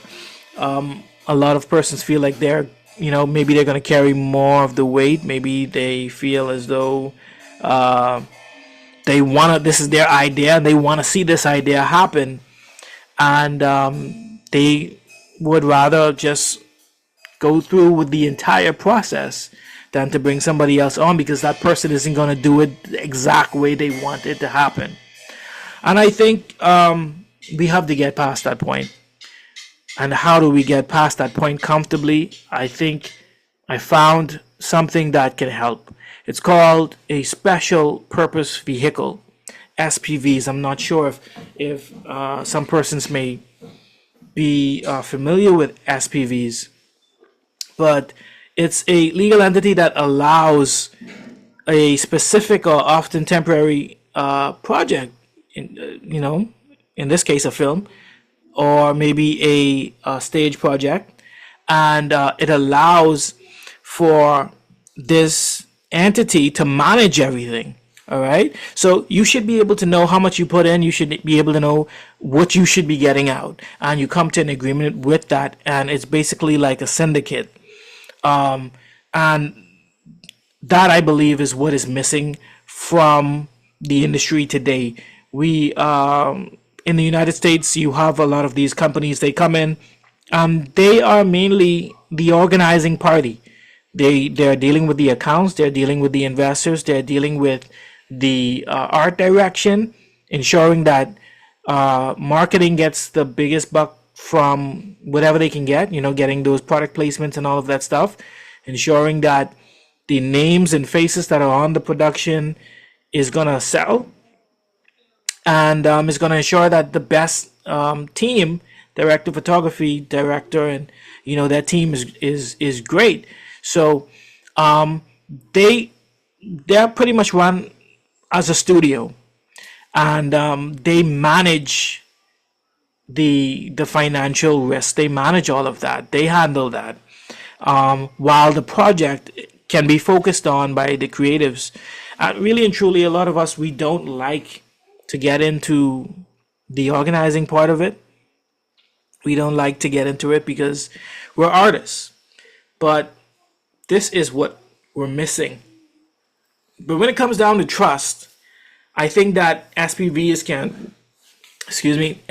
can allow for creatives not to have to look over their shoulder to see if they're being shorted out of the agreement, and to actually get more work. And these are the benefits of the special purpose vehicles. Capital injection. Because when you think of it, if there's an established group, if there's an established syndicate of persons coming together, I mean, if you think about it, let's say you put Carell, you put Leo, you put Tony Williams, you put some of the larger names, Kareem, you put a lot of these guys together, just their names alone, with a management group that's dealing with the accounting, and you have somebody that's dealing with the creative directing that has a large post. You now get a lot of investor confidence, because persons could say, look, at the end of the day, something's going to happen here, because it seems too big to fail, right? You have so many powerhouses in one place, and we have an idea of what this thing costs. There's an agreement with the shareholders, all of the persons who are part of it, to say, look, this is what I put in. So the management group would say, okay, this is what we get out of the share. The SPVs uses the funds to cover the pre-production, production, and everything. So it's not like one person has to come up with all of the funds. But what I'm excited about here is that just our creative capacity alone, the fact that we own a lot of material, the fact that a lot of us can carry productions ourselves, if we come together, we can do a lot of the film. We can do a lot of a film itself, and we can still collaborate. Put together funds to actually put before investors to say, look, we already have an upfront of this, compared to one person who may be very talented trying to go to an investor and say, hey, I only have this. I'm looking for $100,000 from you. So it's, I think, coming into these things as a group is going to pay off. Then, of course, contract management. A lot of persons need to understand what they're getting into, and I think the SPV handles that well. And then, of course, revenue collection. You're not looking at the next person who's working next to you to pay you. You're looking at the structure, the syndicate structure that is protected by contracts and law to ensure that you get what you put in. So I think using these structures can work out pretty well. Risk mitigation. We all know what we put in. We all know what we're getting out of it. And then, of course, investor appeal. Persons want to invest in something that's pretty big, has less risk associated with it. And I think that by utilizing the SPVs, I think this is going to change up the way how we have been doing film in the Bahamas. And this here is an example of it. On one side, let's say someone just going to the bank getting a corporate loan, this is the process of them going through the process of getting a power plant, right? They have to do so much of the legwork. But with the SPV model, you can see where so many different parties are involved, and you can see it just being managed a whole lot better. And the liable person is really the SPV management group. But the thing is, the great thing about it is that that's all they're focused on. They're focused on ensuring that there's cohesion and that everybody works well and that everybody gets what they put in for, right? And how we can, what are the areas of investment? We know development, finance, production, marketing, distribution. And in fact, in each of these areas can be ways that we can contribute to a particular production. So I may come in and let's say, for instance, I'm very good at finance. I may come in on a production in an SPV for, let's say an SPV where Janico Pratt is the director of photography. Where he's the director. I may come on as finance for him. For Nicholas Hall, I may come on as distribution. For Leo, I may come on as development. So I may be able to invest in multiple SPVs without burning myself out completely. Trying to, I'm trying to take on all of these things myself and that sort of thing. So we can get more projects out that have a greater percentage of success than simply just doing it all on our own. And we all know that the crew positions in a film, and I'm sure, stage is getting very complex as well in terms of, using technology and the different roles involved.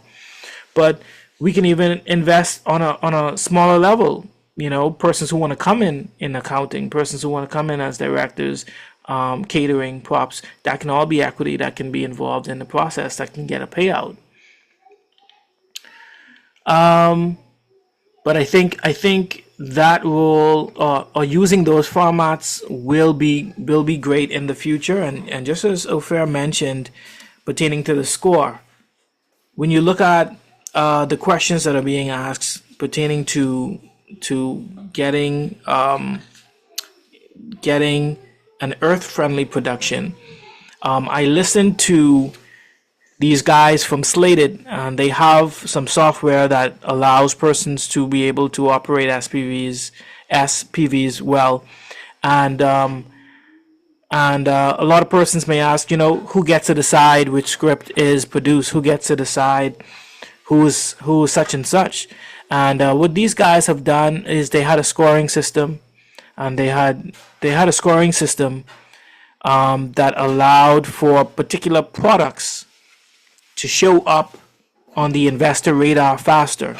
So they actually had a website where certain projects, in terms of their development, in terms of the feedback and response, they had a certain score level, and those score levels, I don't know if you've done, I think there's a website where you can get, persons to do creative work. I don't know why I can't remember the name, but you can go and you can pretty much ask somebody online to do something for you, whether that's editing, whether that's Fiverr. Yeah, that's it, Fiverr. So you can look at a person that is a contributor on Fiverr and you can see their score. So projects can get scores based on feedback, based on investor preference, persons that have, demographic surveys. Projects can get higher ratings and levels, and that can be used to attract investor confidence and also attract persons onto that project. So what we want to do is we want to create SPVs not built on saying, hey, I like the script, we can do that. No, we want to test these things out because we know that it is an investment for everybody involved. And like any investment, you want to make sure that you're doing all you can to get the outcomes that you're looking for before persons start to either spend their time or their money. So those are just some ideas pertaining to how we can take on a different format and enter a different league regarding the films that we're making. And of course, I think just on the whole, as I wrap up investor profiles, I think we need to start thinking about that. Persons who may have a film company, maybe you might want to think about conglomeration, merging with media companies.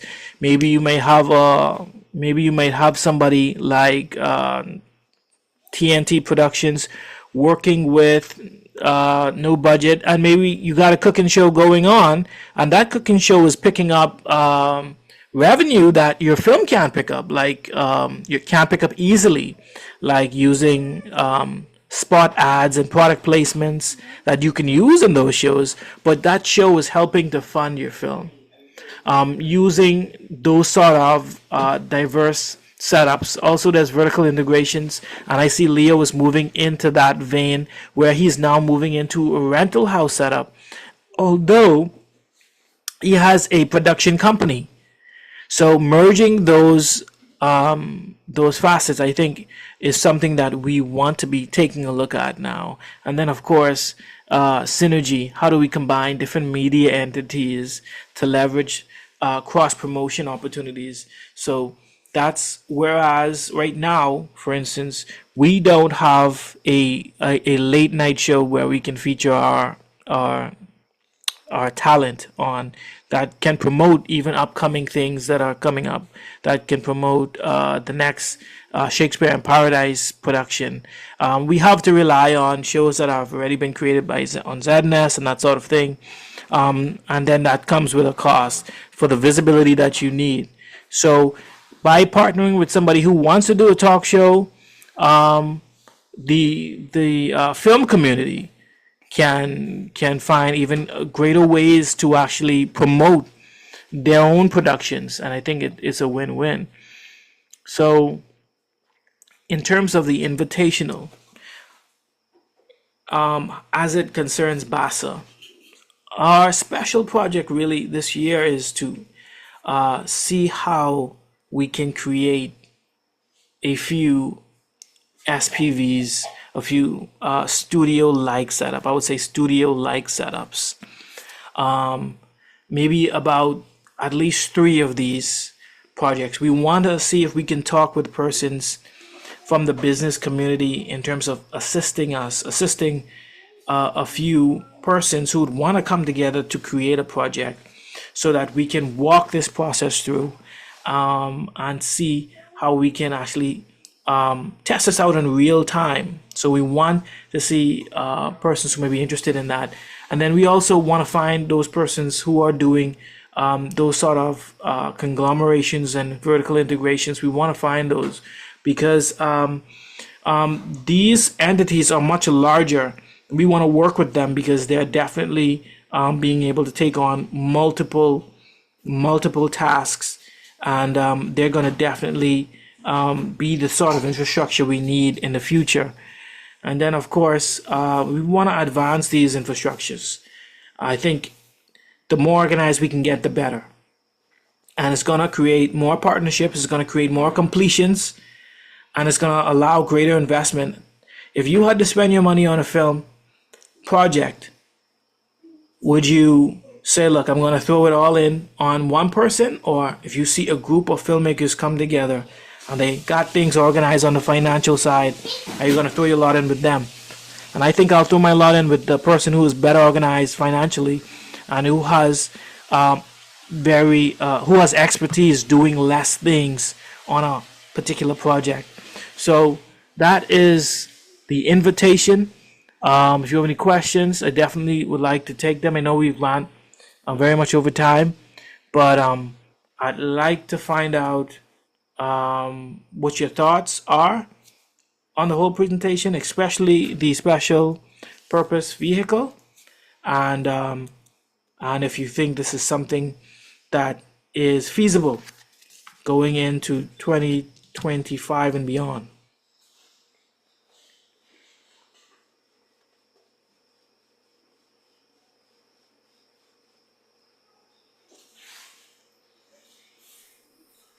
I It's personally feel like, oh, sorry, you can go. Oh, it sounds good overall, but I would need a Reader's Digest broken down for us creatives, my creative brain. I would want to see how that would work just on a smaller level. How it would work for the director, how it would work for, say, if we have, say, 50% of the funds and they would bring in another 50%. I would love to have another conversation just about that. Right. I think that is an important question. The SPV would pretty much be the management group of the persons who would be involved.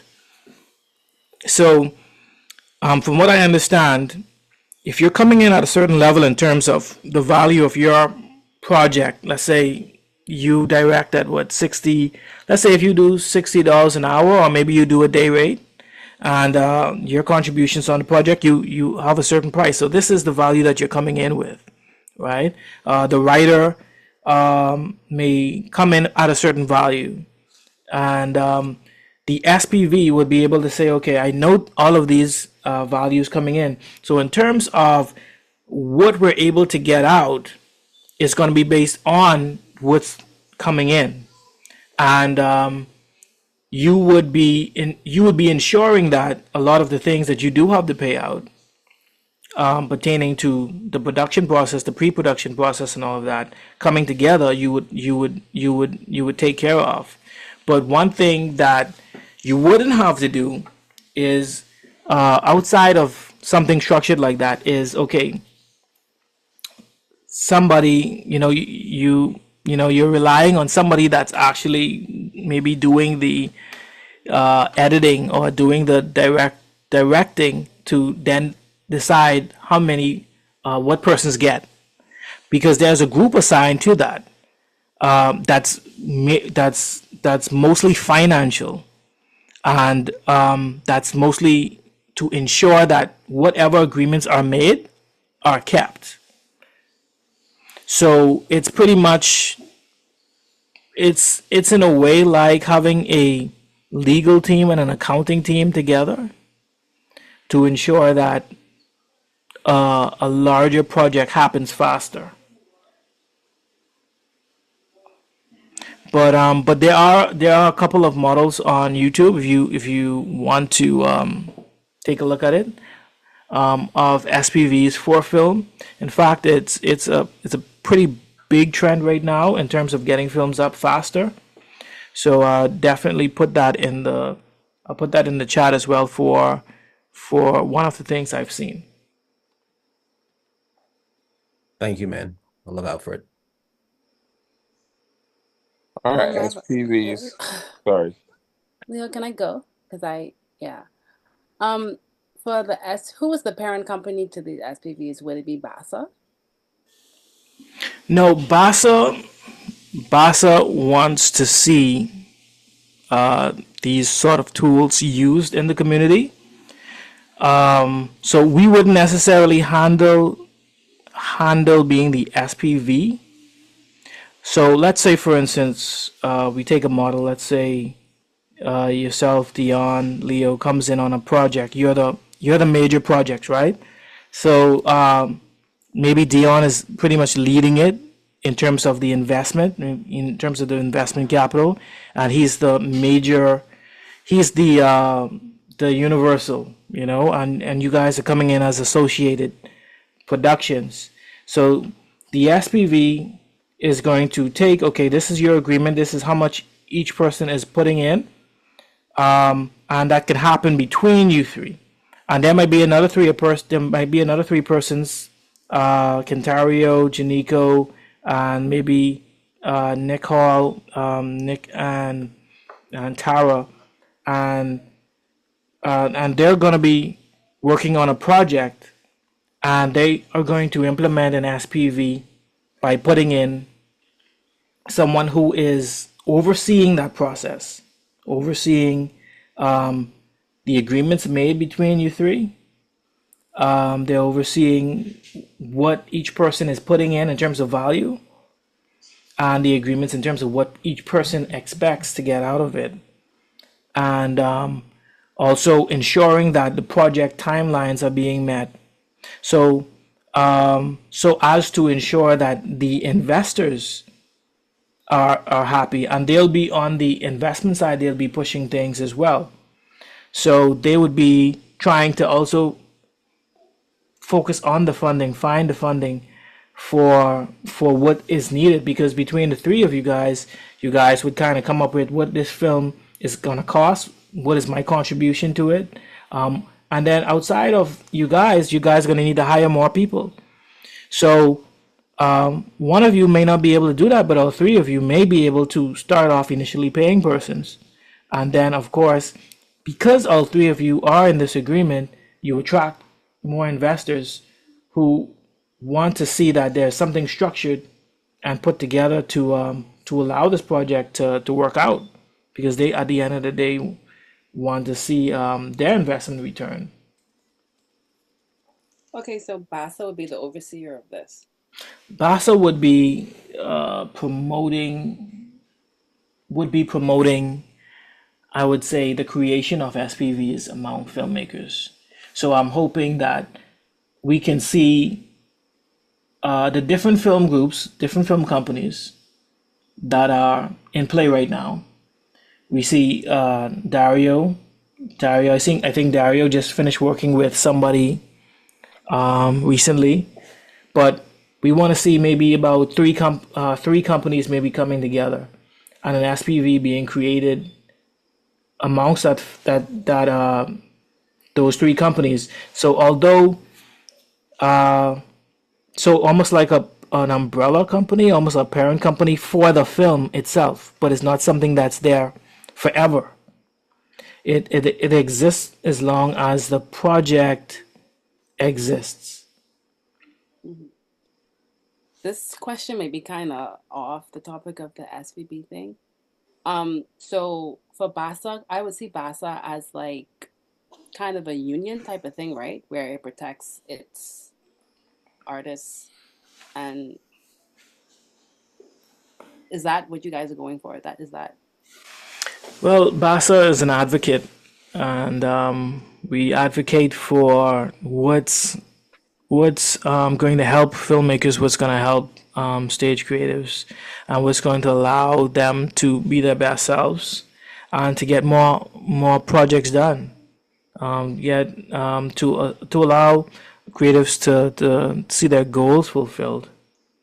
But in terms of this project, an SPV is probably going to be involving a lot of funds, and is probably going to be making a lot of funds in terms of its format.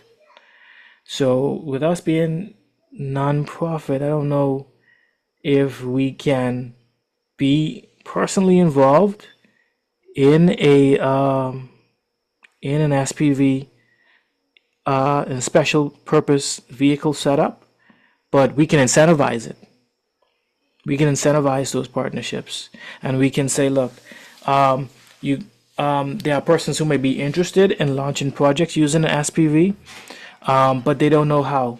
How can we get the education involved? How can we get the professionals involved?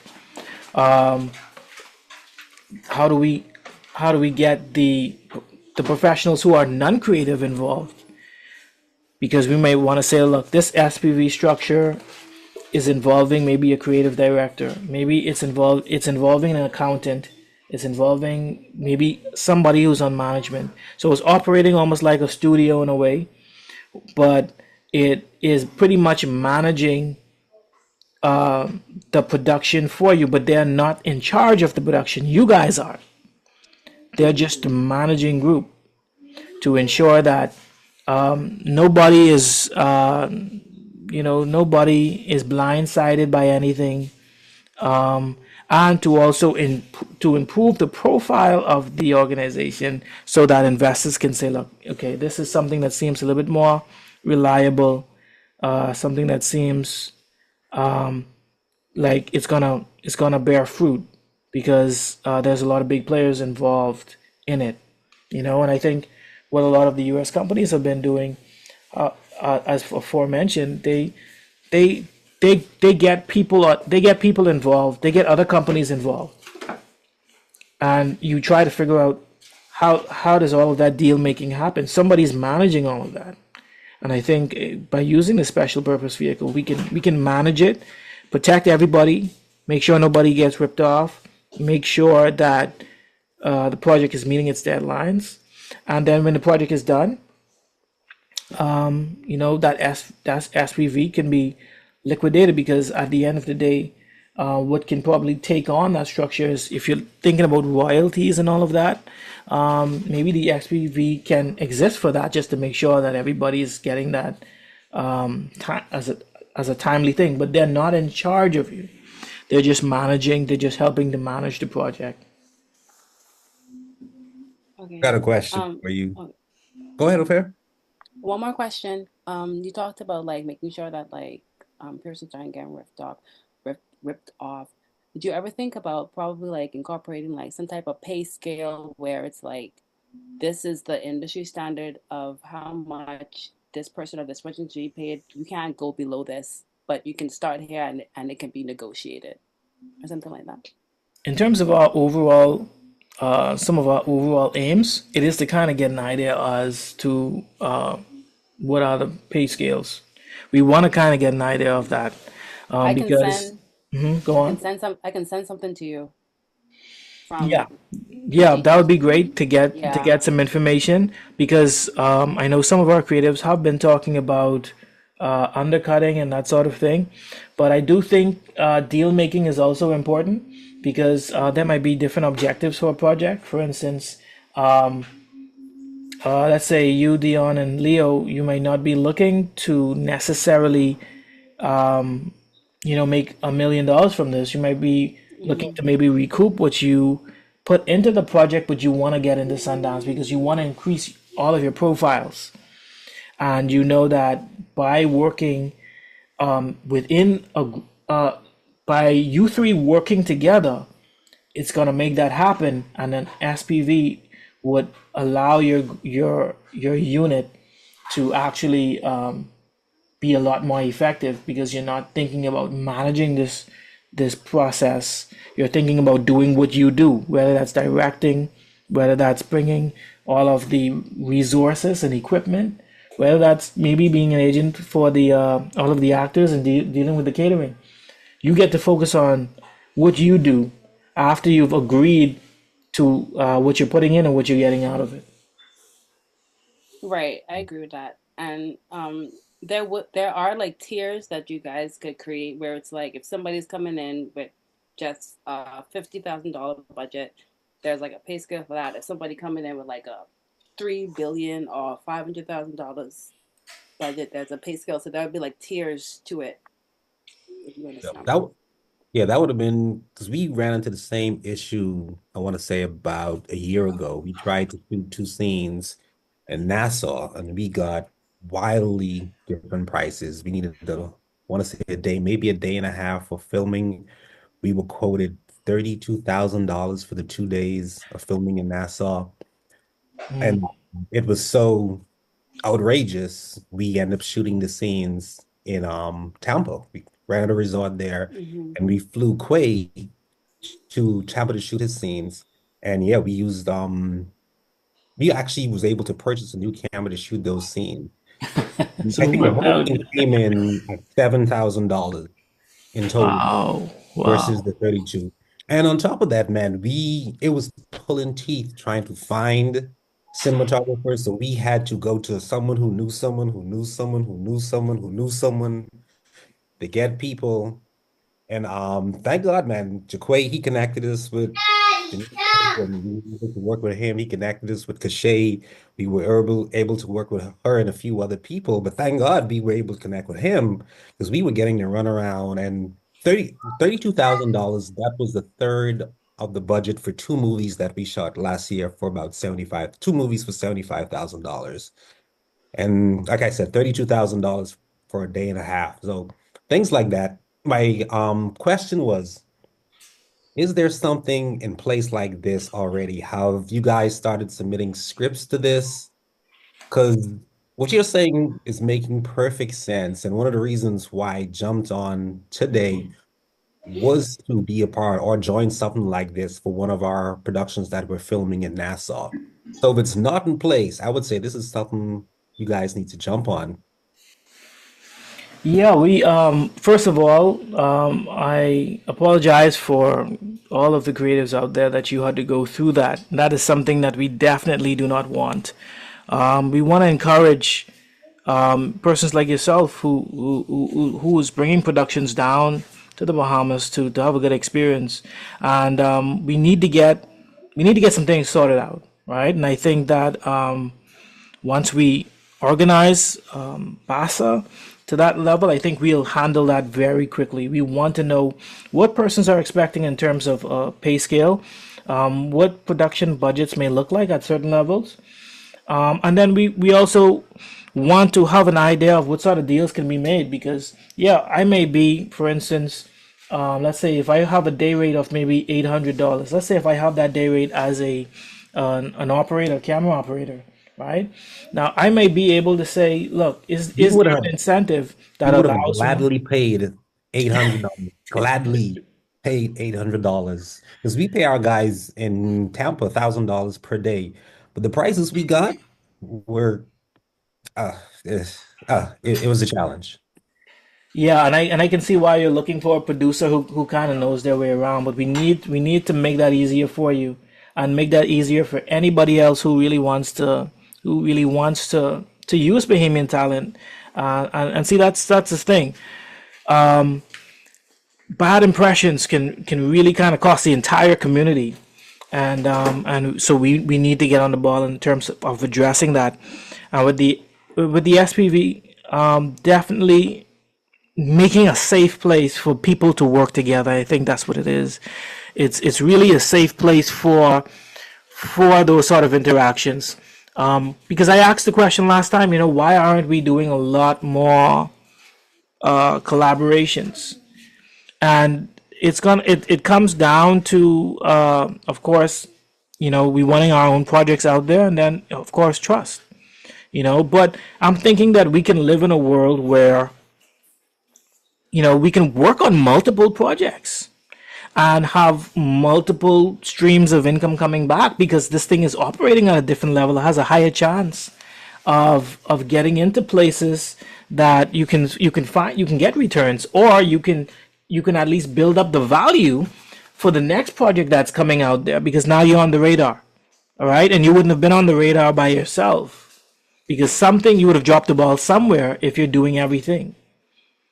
So we want to see if we can look at this model and say, hey, can this be implemented as it is being implemented in other film markets?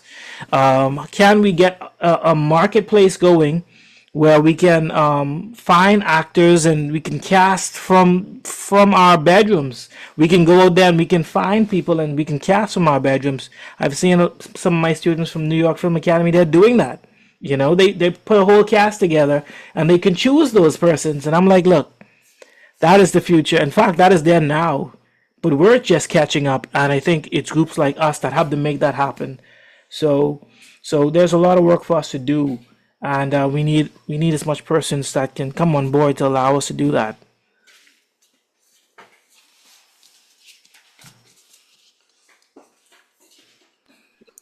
I don't know if Matthew Kelly is still. Oh, go ahead, Leo.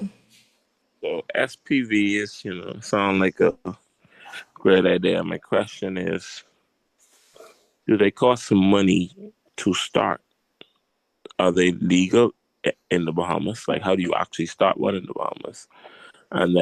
And also, like, budget's already tiny. I feel like half the budget could go to running the SPV. Right, and that's how we have to kind of look at it. What does the SPV entail? Who will be running the SVP? So instantly in the front of my mind, right? I'm not a business expert, and that's why I want to talk to some business minds about it. If this is something that we want to do, right? I want to talk to some business minds. I see Matthew in the group. I want to talk to people like Travis Miller. I want to talk to some business minds about it in terms of how we can do it for especially the guerrilla filmmakers, the filmmakers working at this certain budget, how we can make this happen without breaking the bank. But once it's in place, I think it's going to work out because you have something that's dedicated to the money. It's dedicated to ensuring that the group and the collaboration is seamless. It's dedicated to that, and it's focused on metrics. It's focused on bringing in investors. So the thing is about the SPV on the forefront, I think because a lot of us carry so much equity in terms of because we have so much ownership of our own equipment, so many of us know how to do so many of the roles, we can bring in a ton of equity just from coming together, right? Now, that group would now decide, okay, this is what value is, right? So let's say we bring in a number of companies, and then those 3 companies want to buy this script. Guess what? It's a greater chance of those companies buying that script compared to one company who wanted to buy that script. And now you have a product that may be a lot more developed because you were able to purchase it off a writer that has some credentials. You were able to put it through a process, and then you have the accountants that is filing everything that everybody is putting in. That account person or that person who is focused on the finance is making sure all of that is detailed. So that might be, and in fact, that can be somebody who's just really good at it. Let's say like Corel, Ariana, those persons who are very good at on the business end of things, and say, look, this is a service I want to offer, and they are part of the SPV, and they're handling what persons are putting in. And then they're looking at the financial sheet and saying, okay, at the end of the day, this is what this film costs. We need to make sure that we can meet those costs. So we need this investor, that investor, this investor, and that investor. And they're consulting with the 3 operating groups who are, of course, in charge. But they're going out and bringing this in the front of investors. And I think it's something that we should be looking to, that is something that we need to invest in. Persons who will have those meetings, persons who would be able to put it out there that, okay, these are what we are looking for, these are what we're going to get out of it, these are products that are involved. Get it from your marketing team. These are products that are involved. Maybe you have an opening night, maybe you have a album you're dropping, maybe you're doing something with a book that's coming out as well with it. All of that is slotted in there, and they know what to tell the investor in terms of what they're going to get out of it. And there's somebody dedicated to that. I think that is where studios kind of get the advantage over us, because we're multitasking and it's kind of killing us.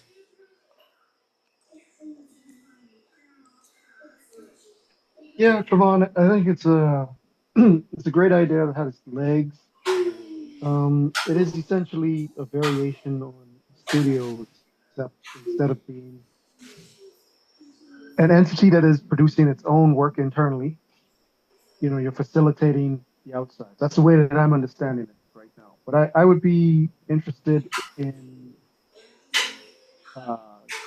getting whatever information you've compiled. Yes, for sure. I'm gonna put in a video of these guys from Slated. They they did a bit of a talk about a website that allows them to shop projects. So they're pretty much putting projects out there for investors to look at and say, hey, this is a good investment, and we want to see how we can get involved in that.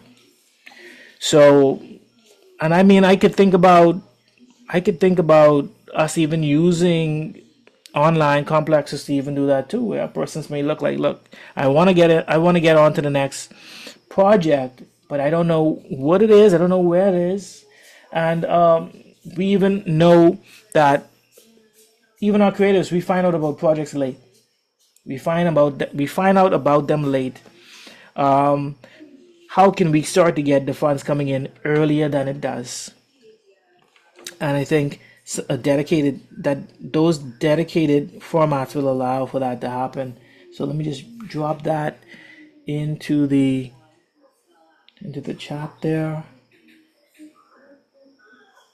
Come on. Sorry, using two screens and getting myself confused.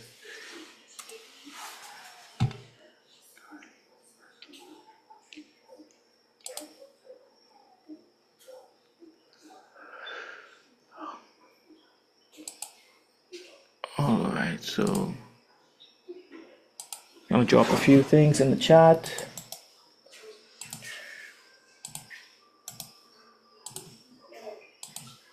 So that's the first link from the guys at Slated. Oh boy, sorry.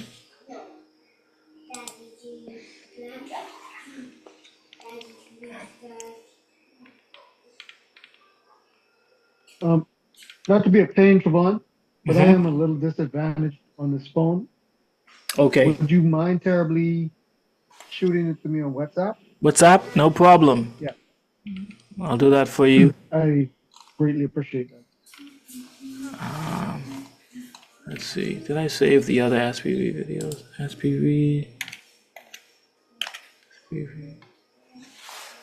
SPV from Syndicate Financing. Yeah, so essentially, right off the back, this is going to take some consulting from business minds, but I think it's the capsule that we need. And just as you said, it's pretty much like a studio, but not having an entity that is there forever. I mean, persons may decide to make a studio setup, and we would encourage a studio setup. But this is a temporary format that may be able to produce some good things if we understand it well.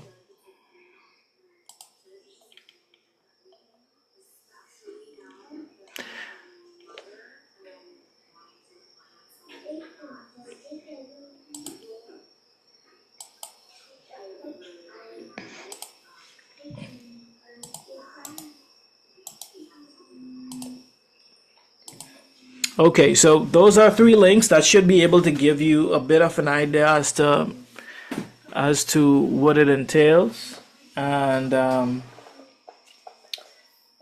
what we want to do is we want to find persons who want to say, look, we want to do it, and we want to help them. We want to help them along in that process however we can.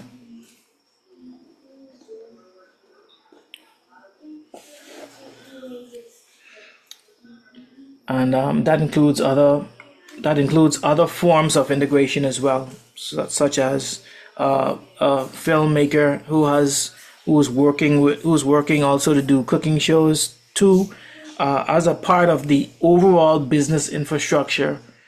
That is maybe a way how that filmmaker is funding the filmmaking side. And even in SPV, the SPV may involve those sort of integrations as well, such as a couple persons may come together to do something that may seem very different from filmmaking, but it helps the film project. It's really all aimed towards getting the film done. Much like how I believe is in the 80s and 90s,